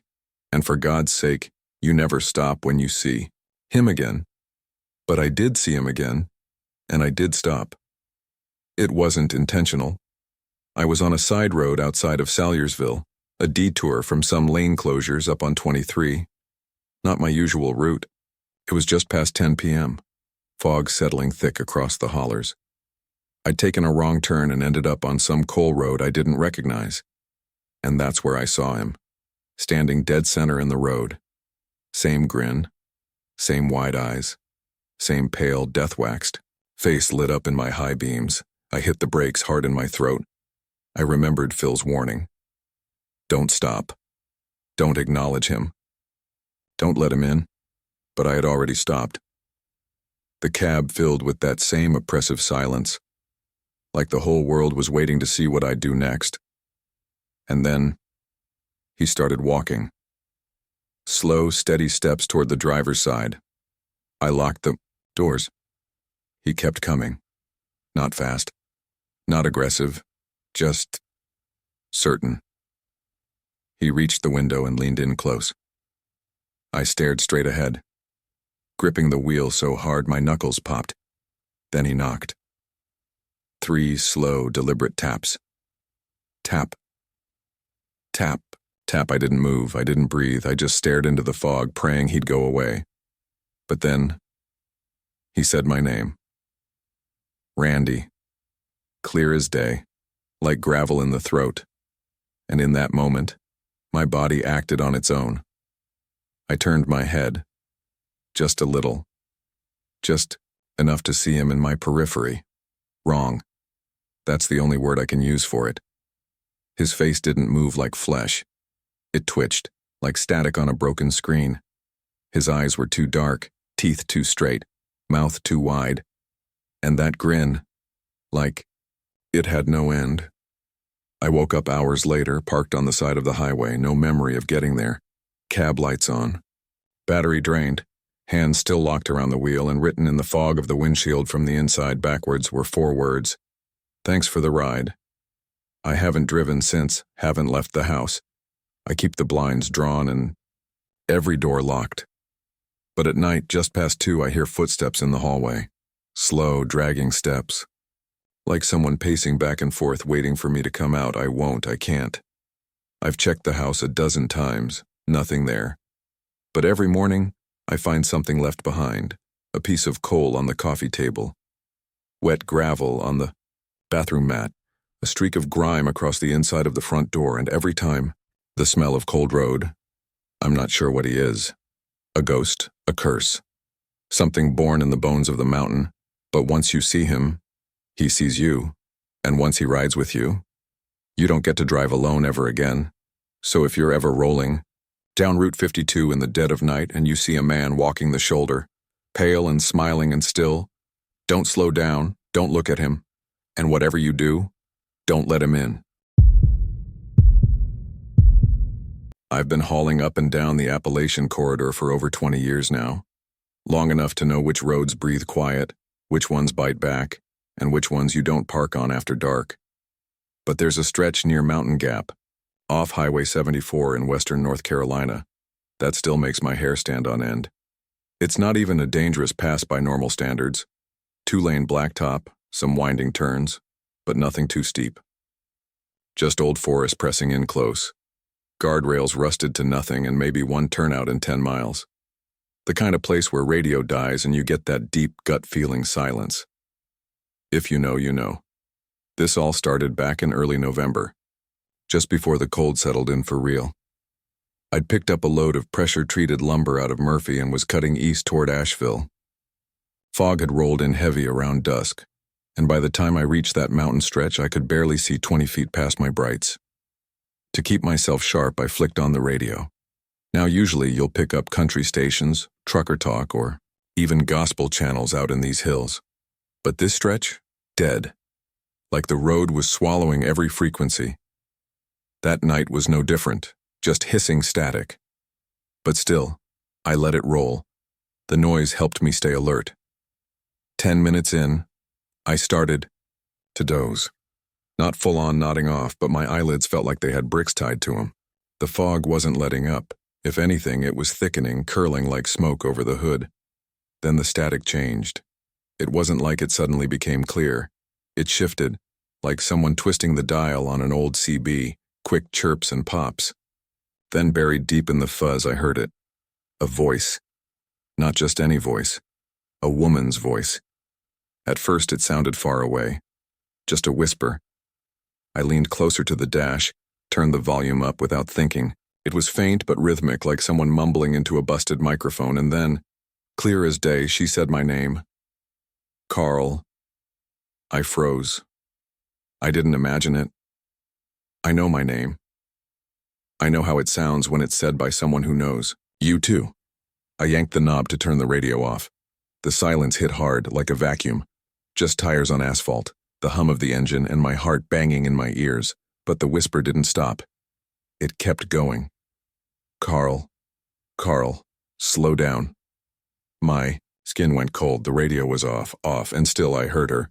Not through the speakers anymore. It was like she was right behind my seat, speaking low and steady, like she was trying not to scare me. I yanked the cord and unplugged the damn radio from the console. That's when the whisper turned into a plea. Please. Please stop. I was gripping the wheel so tight my knuckles were bone white. I didn't stop. Hell no. I pressed harder on the pedal. I just wanted to get through the pass, out of the fog, out of that whisper's reach. Whatever it wasn't normal.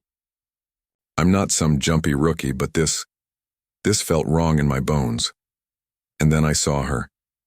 She was standing in the middle of the road, barefoot, soaked, hair matted across her face.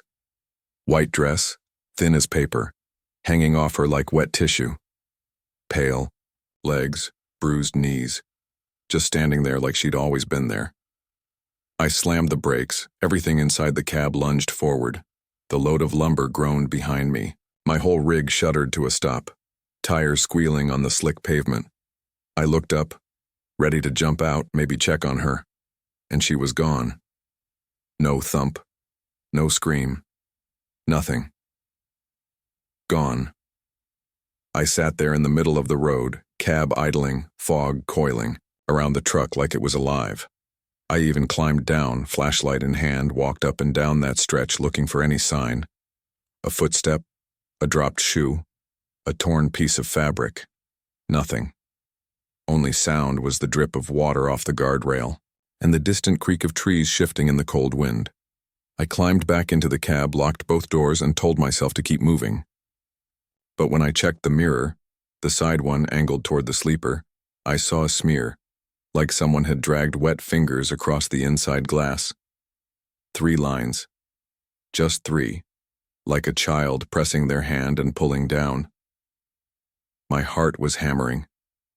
I turned around fast, shining the flashlight into the back. Nothing. No one. Just my sleeping bag, a couple paperbacks, some tools. But I didn't sleep that night. I drove straight through to Asheville, parked at a lit-up truck stop with cameras and other drivers nearby, and waited until daylight to close my eyes. I didn't tell anyone. Not right away. What could I say? Hey, I heard a voice say my name and then saw a ghost woman in the road. I kept driving that week, stayed off that stretch of 74 as best I could, but sometimes the route just forces you back. Mountain gaps the only way through certain halls. About a week later, I was back on it. Bright daylight this time, clear skies. Thought I'd be fine. But just as I came around that same curve, the one with the rusted guardrail and the slight dip in the shoulder, my radio came on. I hadn't touched it. It clicked on by itself. Volume low, but rising on its own. Static, again. And then the same voice. Only this time she didn't say my name. She said a number. 17. 17. 17. Over and over. Soft and sing-song, like a little girl jumping rope. I turned the radio off again, But I was shaking, this time. Not scared, just rattled, nervous, maybe a little sick to my stomach. The next day, I finally mentioned it to Joe, an old buddy of mine who runs freight out of Johnson City. He didn't laugh. He just stared at me a long time and said, "You should talk to Kenny." Kenny ran with a company that used to do logging runs through that exact stretch. Retired early after an accident. I got his number and gave him a call. What he told me chilled me to the bone. Back in '97, he was hauling raw timber through Mountain Gap during a rainstorm. Came around that same bend and saw a woman standing in the road. Swerved to miss her and jackknifed into the trees. Rolled once. Broke his collarbone and 6 ribs. When the cops showed up, they said there was no woman, no footprints, no reports of anyone missing. But Kenny swears he heard her before he saw her, whispering his name through the CB. She said, "Kenny, slow down." Just like that, soft and calm like she knew me. That's when I started digging. I checked old news articles. Went to the county records office in Murphy on a day off. Looked for anything I could find tied to that stretch of road. And I found something. November 2nd, 1985. A young woman named Lisa Weaver disappeared on her way home from a night shift at a diner in Bryson City. Her car was found abandoned off Highway 74 near, you guessed it, Mountain Gap. The engine was still running. Door wide open. Radio playing static. She was never found. Last week, I drove that route again, against every instinct. I had a newer rig now. Built-in nav, touchscreen display, Bluetooth. I didn't even have the radio turned on. But about halfway through Mountain Gap, I heard a sound, not from the speakers, from inside the cab. It was coming from my phone. The Bluetooth was off. The screen was dark. But the voice still came through, distant and wet like it was underwater.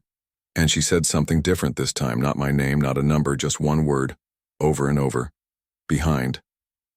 Behind. Behind. I don't remember pulling over. I don't remember climbing out of the truck. All I remember is standing in the fog, flashlight trembling in my hand, and hearing footsteps behind me that didn't match mine. Slow. Barefoot. Getting closer. I turned around, and I turned around, but there was nothing there. Just fog, thick, wet, curling over the road like spilled milk. My flashlight cut through maybe 10 feet before it got swallowed whole. The sound of the footsteps?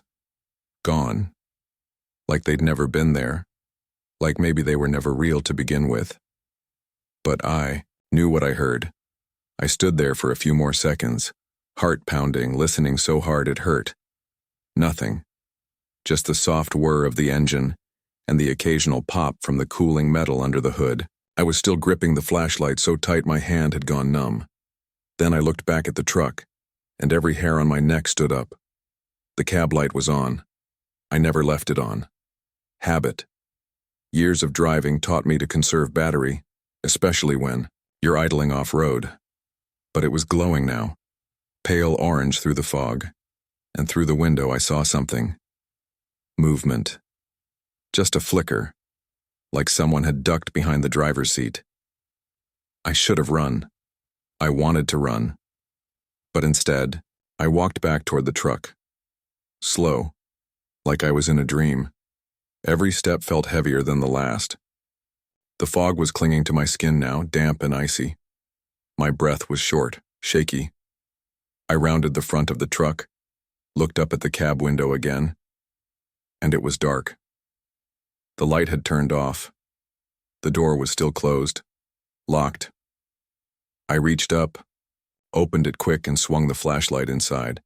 Empty. Everything looked the same. Same air freshener swinging from the rear view, same coffee thermos in the cup holder, same old paperback sitting on the dash. But the air inside, it was wrong. It felt used. Warm, like someone had just breathed in it. And there was a smell. Faint, like wet dirt and rusted metal. Like someone had been sitting in the seat with muddy clothes. Then I noticed the windshield. There was writing on it. Faint but clear, like someone had used a finger to draw in the condensation from the inside. It just said, "She's not done with you." That's when I snapped. I climbed back into the driver's seat, locked the doors, and floored it. Didn't even check the mirrors. I just needed out of that mountain stretch. I hit 60 in a 40 zone, didn't care. But about a mile down, the road started to blur. I blinked hard, again and again, but the fog wasn't lifting. If anything, it was thickening. My brights were useless. All I could see was white. And then I saw the lights. Tail lights. Red. Hanging low and dim in the mist. I slammed the brakes, again. Skidded a little. Managed to stop a few feet behind what looked like an old Ford sedan, maybe late 70s. Paint was gone, just a dull shell. One brake light out, trunk slightly ajar. No hazard lights. No movement. I honked. Nothing. I opened my door, against every screaming instinct in my gut, and called out, "Hey, you all right in there?" No answer. I took a few steps forward, fog swallowing my legs up to the knees, and that smell hit me again. Wet dirt, metal, and something else now. Something sweet and rotting. I circled toward the driver's side. The window was down, and inside, slumped over the wheel, was a woman, dark hair covering her face and thin dress, bare arms bruised and pale. The same woman. The same one I'd seen in the road. And she moved. Not much. Just a twitch of her fingers on the steering wheel. Like she was waking up. I should have backed off. I should have run. But I leaned in and said, "Ma'am, you need help?" She lifted her head, and I'll never forget what I saw. Her eyes were black. Not bruised, black. No whites, no pupils. Just endless pit-black holes. And her mouth moved without sound, lips forming something silently. Then my radio came back on, full blast, even though it was still unplugged. And I heard her voice again. "Carl, behind you." I spun. There was a shape in the fog. Tall, thin, wrong. Not a man. Not really. It looked like one at first. Long coat, wide shoulders, arms hanging too low, but it didn't move right. It just twitched, flickered, like bad reception on an old TV. One frame it was there. The next it was closer. I backed away from the car. Fast. But when I turned back, it was gone. Both the woman and the car. Like they'd never been there. Just the empty road. My idling truck. And silence. I didn't drive for a while after that. Took 2 weeks off. Didn't leave the house, kept the blinds shut. Every time the radio in my kitchen cracked with static, I jumped like a shot. Eventually, I told myself it was all stress. Sleep deprivation. A hallucination. I wanted to believe that. But I know what I saw, and I know what I heard. A few nights ago, I was at a truck stop diner just west of Asheville. Guy in the booth next to me, young kid, maybe mid-20s, just starting out, struck up a conversation. Asked if I'd ever run through Mountain Gap. I froze, told him to avoid it if he could. He laughed, said he already had, said the radio died on him the second he hit the fog. But get this, he said, grinning like it was just a campfire story. I heard something. A woman's voice. Said a name over and over. Not mine, though. Some dude named Carl. I didn't say anything, just paid my bill and left. And now, every night before I sleep, I hear it again. The whisper. Soft. Patient. Not from the radio anymore. From the walls. Behind you. Behind you. I haven't turned around in days, and I don't think I ever will. It happened on a Tuesday in mid-October. One of those overcast Appalachian days where the sky sits low and everything smells like wet pine. I'd been hauling a load of metal roofing panels from Knoxville up to a build site in the hills outside.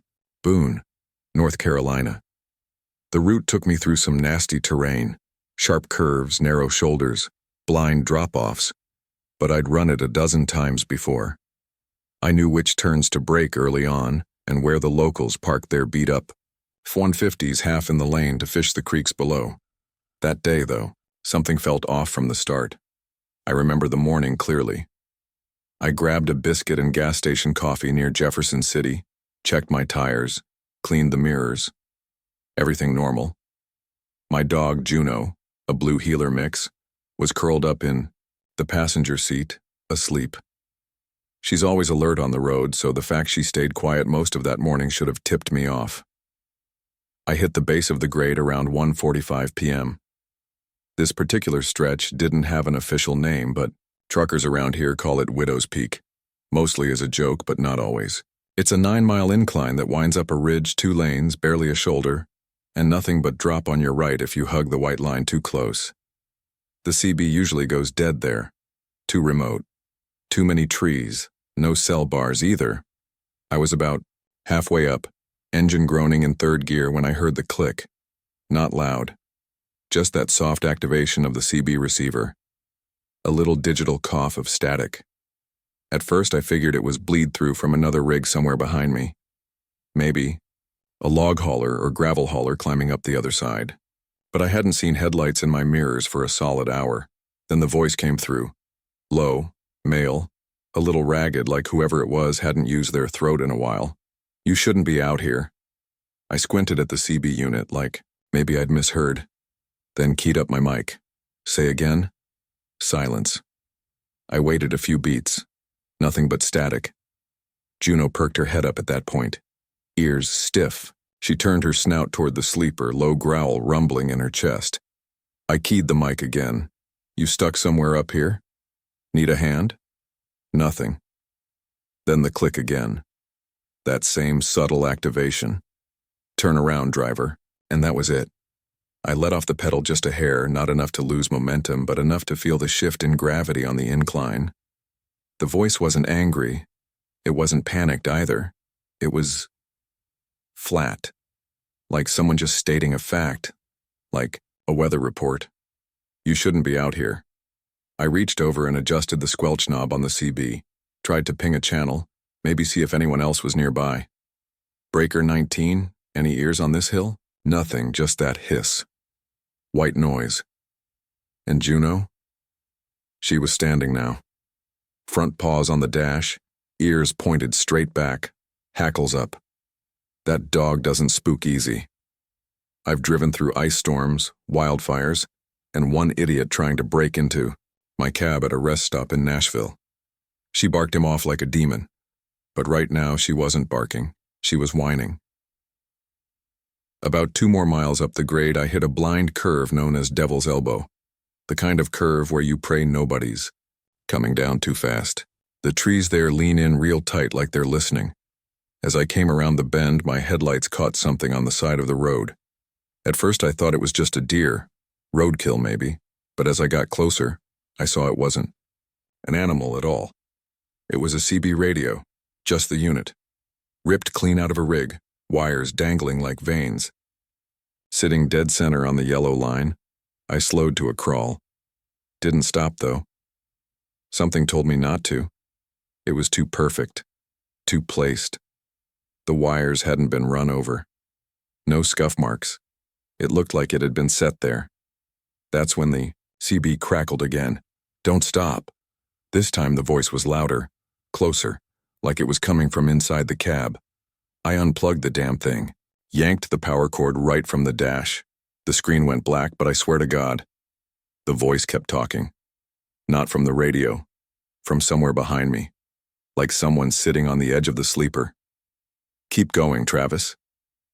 I whipped around, flashlight in hand, breath caught in my throat. Nobody there. Just my old denim jacket hanging from the hook and Juno, still frozen, staring past me into the darkness like she saw something I couldn't. I didn't sleep that night. I pushed through to the summit, heart thudding like a drum the whole time. It started to rain just before I crested the ridge, cold and needling, the kind that stings through the driver's side window even when it's rolled up. But the moment I passed the old fire tower at the top, it all stopped. The CB was dead, silent.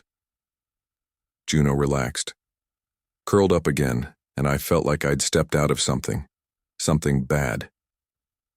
That night, I parked at a gravel lot near a diner in Blowing Rock. It's a spot a few of us use when we're between loads. I sat with a couple older drivers just shooting the breeze over coffee and fried catfish.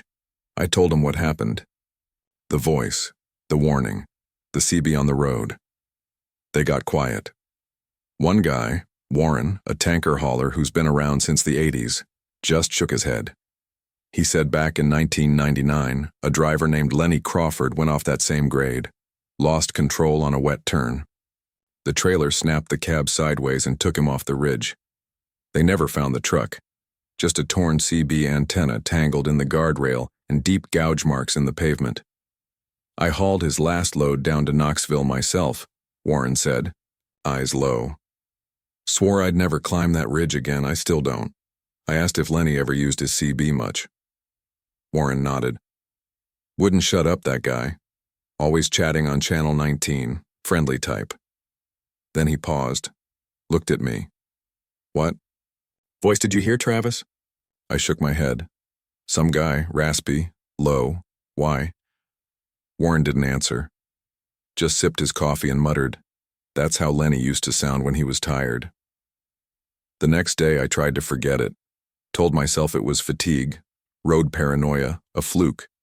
Maybe someone was playing games on an old band signal. But as I left the diner and climbed back into my rig, I noticed something I hadn't before.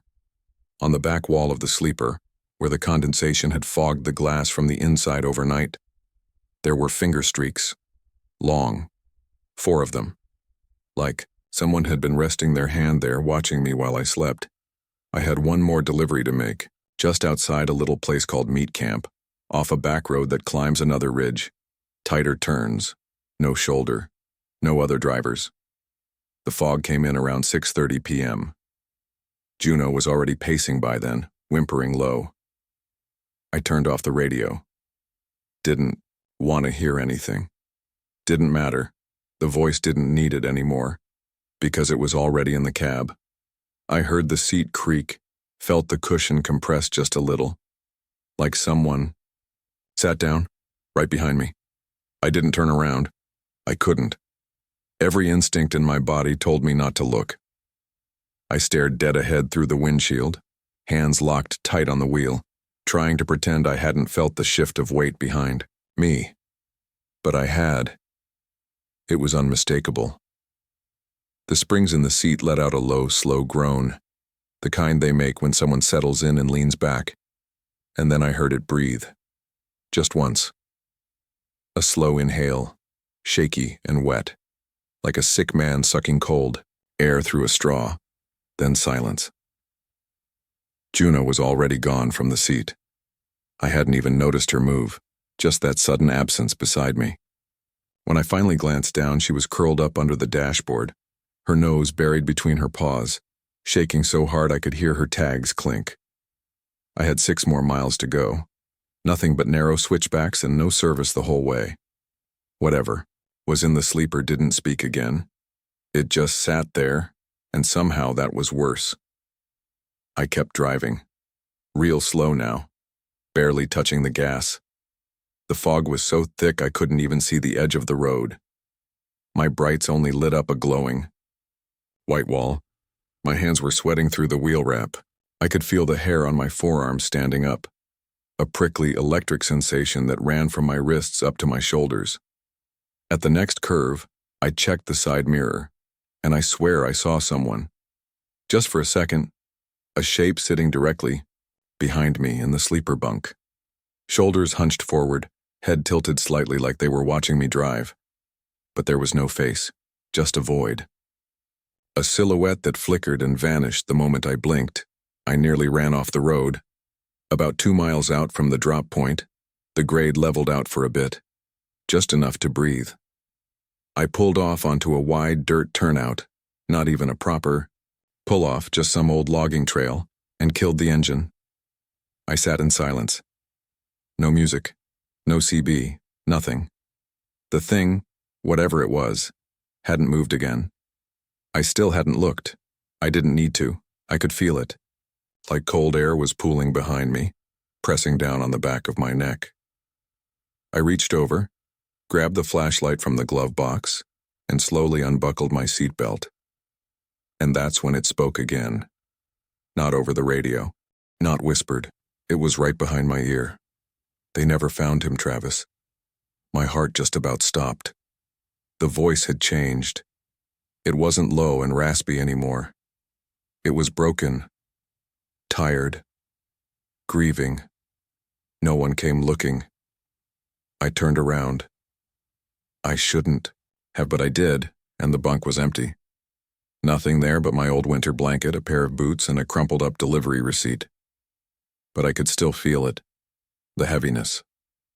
Like the air itself had memory, like the walls of the sleeper were holding on to something too awful to leave. I jumped out of the truck, didn't even shut the door, just ran down the dirt trail a few yards into the woods, bent over and dry heaving. The cold hit me hard, full of pine and rot and something else, something sweet, like decaying flowers. That's when I heard the static. Not from the truck, from deeper in the woods, like a CB trying to lock onto a channel. I followed it. Not far. Maybe 40, 50 feet, and I found it. There was a rig, half buried in leaves and pine needles, rusted out and slumped into a ravine. The trees had grown around it. Not over decades, but long enough. Windshield shattered.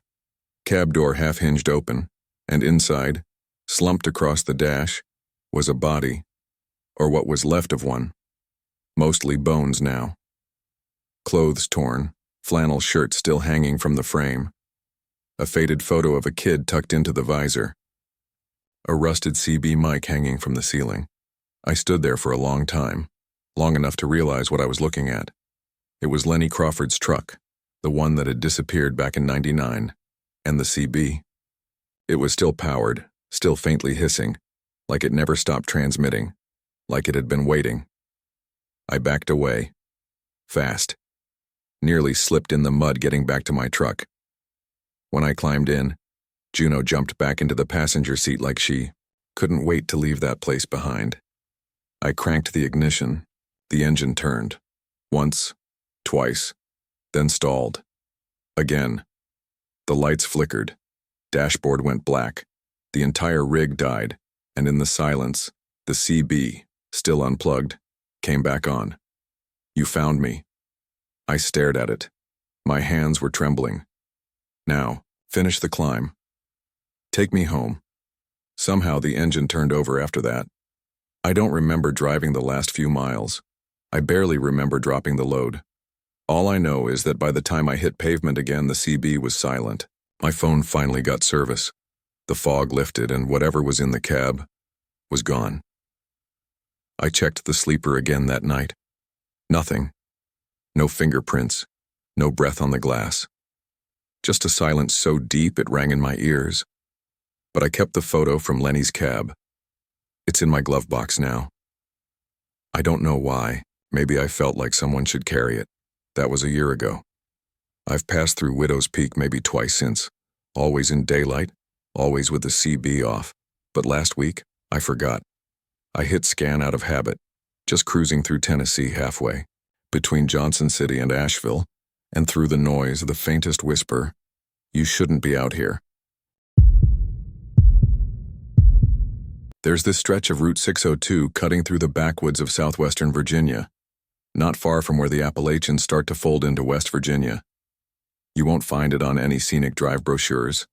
Just a lonely two-lane with no lights, no guardrails, and enough potholes to keep your jaw clenched the whole ride. I've driven that road maybe 100 times over the years, hauling scrap or running weekend deliveries for my uncle's shop out of Pulaski. It's always been quiet, maybe too quiet. The kind of road where your tires hum a little louder and your thoughts get away from you.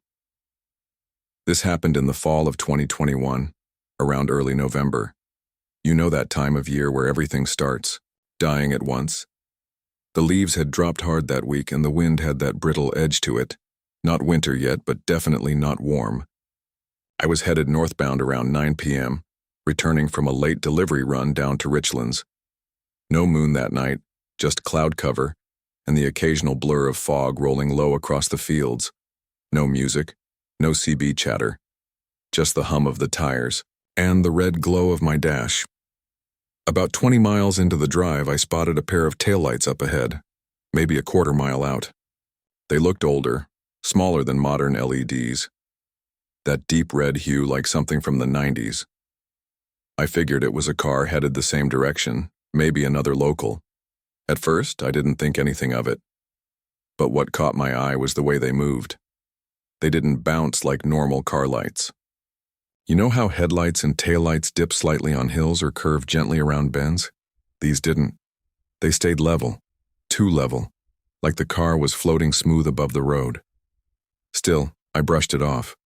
Thought maybe it was just a well-aligned sedan, something small like a Corolla. I kept pace with it for a few miles, matching speed without getting too close. Every time I dipped around a curve, I expected to close the gap, maybe get a better look. But I never did. Those lights always stayed just far enough ahead, just out of reach. Then something strange happened. The road straightened out for a long stretch, 10 miles at least. I know this part well because it's the only place on 602 where you can actually breathe easy without clutching the wheel. When I hit that straightaway, I expected to finally catch up. But the lights were gone. Vanished. No sign of brake lights, no sign of a turnoff. Just my headlights washing over bare blacktop and empty darkness ahead. I slowed to a crawl, squinting, checking the ditches for any glint of reflection. Nothing.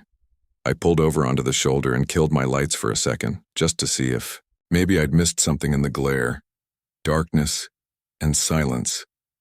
Until I looked down and saw the tire tracks.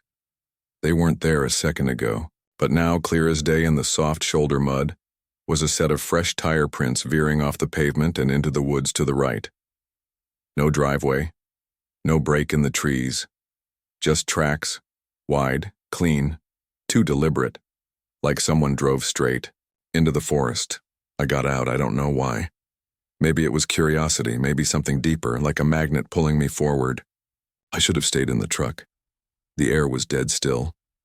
No crickets, no breeze, just that weird pressure you feel before a thunderstorm, except there wasn't a cloud burst in sight.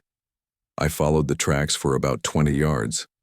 They led straight, through the trees, no overgrown brush, no snapped limbs, just a narrow path like something had carved it out years ago and kept it secret. My boots sunk a little in the soft dirt. I could smell moss, damp leaves, and that cold rot that clings to Appalachian soil in fall. Every now and then, I'd hear a pop in the distance, like old wood cracking under its own weight. The deeper I went, the more I realized something was off about the tracks. They didn't weave or bend. They were perfectly straight. Too perfect. I stopped walking when I noticed the trees around me. They weren't just random forest growth. They were lined up, evenly spaced. And all of them, dead. Not a single leaf, not one bit of undergrowth. Just trunks like vertical tombstones stretching on in both directions like some forgotten grid. That's when I heard the engine. Faint. Idle. Like it was just around the bend ahead. Except there was no bend. And I hadn't heard it until just then. I turned back toward the road, but it was gone. I mean, completely gone. No break in the trees, no shoulder, just more trunks. More silence. I spun around, flashlight shaking in my hand, trying to find the path I came down. That's when I saw the car. It was maybe 30 feet away. Older model, late 80s. Square body. Silver or gray, hard to tell in the dark. Its taillights were still on, glowing that same soft red like dying embers. The trunk was partially open, and the driver's side door was wide open. The engine was running, low, smooth. I could hear the fan tick-tick-ticking with that familiar rattle of age. But I couldn't see anyone inside. "Hey," I called out, loud and flat. Nothing. "Y'all okay in there?" Still nothing. I stepped closer. Gravel crunched beneath my boots, but everything else stayed dead quiet. No wind, no rustling, no crickets. Just that soft idle and the red light staring at me. The interior was dark. Couldn't make out the dashboard or seat, just shapes. Then, just as I took another step, the engine cut off. Clean. Sharp. Like someone had turned the key with deliberate calm. That's when I heard the snap. Behind me. I turned fast. Flashlight. Beam caught movement, not a person, not an animal, but a flicker, like light bending. It was gone before I could focus. My skin crawled. I backed up toward the car, thinking maybe someone was hurt or hiding. I looked into the open driver's side. Empty. Seat was pushed far back. Dust covered the dash. The keys were still in the ignition. I reached inside and killed the lights, trying not to touch anything more than I had to. The taillights died with a flicker, leaving me in near total darkness save for the flashlight. I turned to head back, and realized I didn't know which way I'd come from anymore. The path was gone. Trees looked the same in every direction. Even, the ground was undisturbed, like the tire tracks had vanished behind me.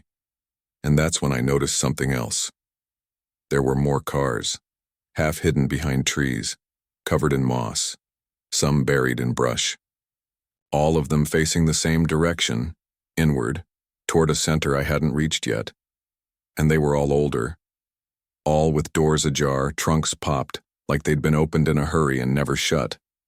Like everyone who drove them in had gotten out, but no one ever got back in. My breath was coming fast now. I was trying to stay calm, trying to think, but my brain had gone slippery. Then I saw the figure, about 20 feet to my left, standing between two dead trees, too still, too tall. I froze. The flashlight flickered once, then died. No clicks, no warning, just gone. I tapped it, smacked it. Nothing. My eyes struggled in the dark. I couldn't see the figure anymore, but I knew it hadn't left. I could hear something, not footsteps, but the absence of sound shifting closer, the kind of quiet that follows a predator, the kind that watches. And then I heard a voice. Low, familiar, right behind me. You followed them. I didn't turn around. I couldn't. My body locked up like it knew something my brain hadn't caught up to yet. That voice, it didn't sound like a threat, it sounded like a fact, like something that already knew how this ended. You followed them. 3 words. Said low, but not whispered, not angry. Just final. I could feel the presence behind me. It wasn't warm like a person. It was cold, not freezing, just absent, of heat, like standing next to a running freezer with the door open. I wanted to run. Every part of me screamed it, but I knew, deep in my gut, that if I ran, I wouldn't get far. So I spoke. Who are you? No answer. The woods held their breath. I turned slowly. There was no one there. Just trees. Just dark.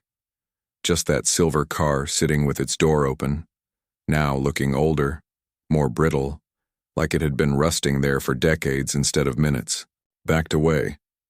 And that's when I noticed something strange about the ground. The dirt beneath my boots. It wasn't wet anymore, it was dry, brittle, cracked in spots like desert earth. The trees looked different too, not just dead, but wrong. Their bark had gone pale, bone white in the dark. No moss, no bugs, no signs of life. It was like I had stepped out of time. Like the moment I followed those taillights off the road, I'd crossed into something that wasn't part of here anymore. I started moving again, slowly, flashlight still dead, breathing shallow, trying not to make a sound. I figured if I could get back to the truck, maybe I could follow the old tire tracks out, or at least get to a road and flag someone down. But the more I walked, the more the cars multiplied. Hundreds of them, half visible in the dark, some stacked, some overgrown, others melted into the ground like they'd sunken there, all of them angled toward some invisible center, like whatever brought them here never let them leave. I walked faster, then something moved ahead of me. At first I thought it was fog, but then it formed into a shape, faint and gray, like a smear on glass. A person. No face.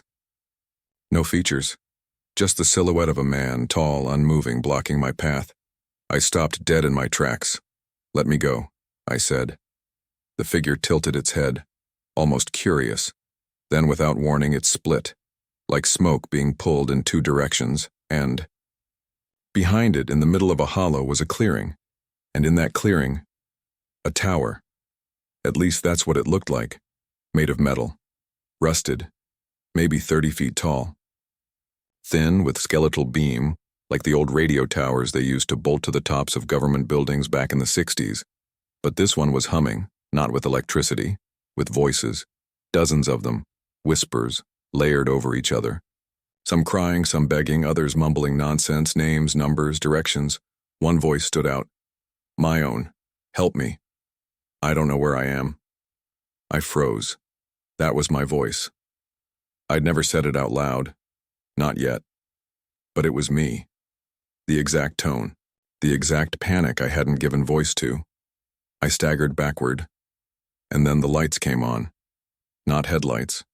Not flashlights. Tail lights. All around me. Every single car blinked on. That same dull red glow I'd followed off the road. They lit up in perfect sync, humming low like an engine turning over. And I realized something. They were alive. Not the cars, the taillights, or whatever had made them. They weren't leading anyone home. They were lures, like anglerfish, and I was caught in the current. I ran. I don't remember choosing a direction, just that I was moving.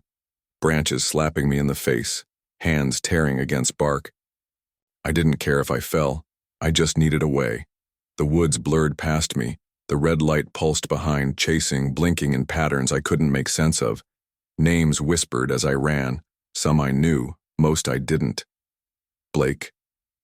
Jonah. Darla. Don't look back. That last one hit different. Because it wasn't a warning. It was a threat. I broke through the tree line like a swimmer surfacing from deep water. Fell to my knees on gravel. I'd found the road. Or maybe it let me out.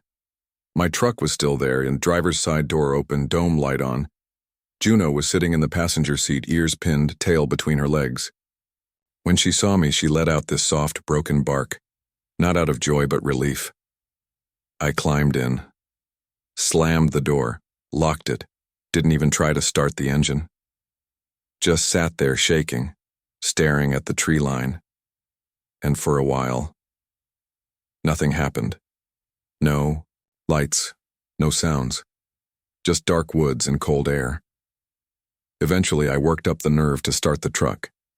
The engine caught on the first try. I turned the wheel back toward the highway. Didn't look back once. I've driven that road maybe twice since. Daylight only, never alone. I tried to report the clearing once. I told a ranger out of Bland County that I thought someone was dumping cars out past Route 602. He looked at me like I was nuts. There's no access back there, he said. Just old mine land and floodplain. Too steep, no roads. But here's the part that won't leave me every now and then when I'm driving at night. I'll see taillights ahead of me. I used to speed up to catch them. Now, I hit the brakes. I let them go. Because I know now, those lights aren't leading anyone home. They're looking for the next driver.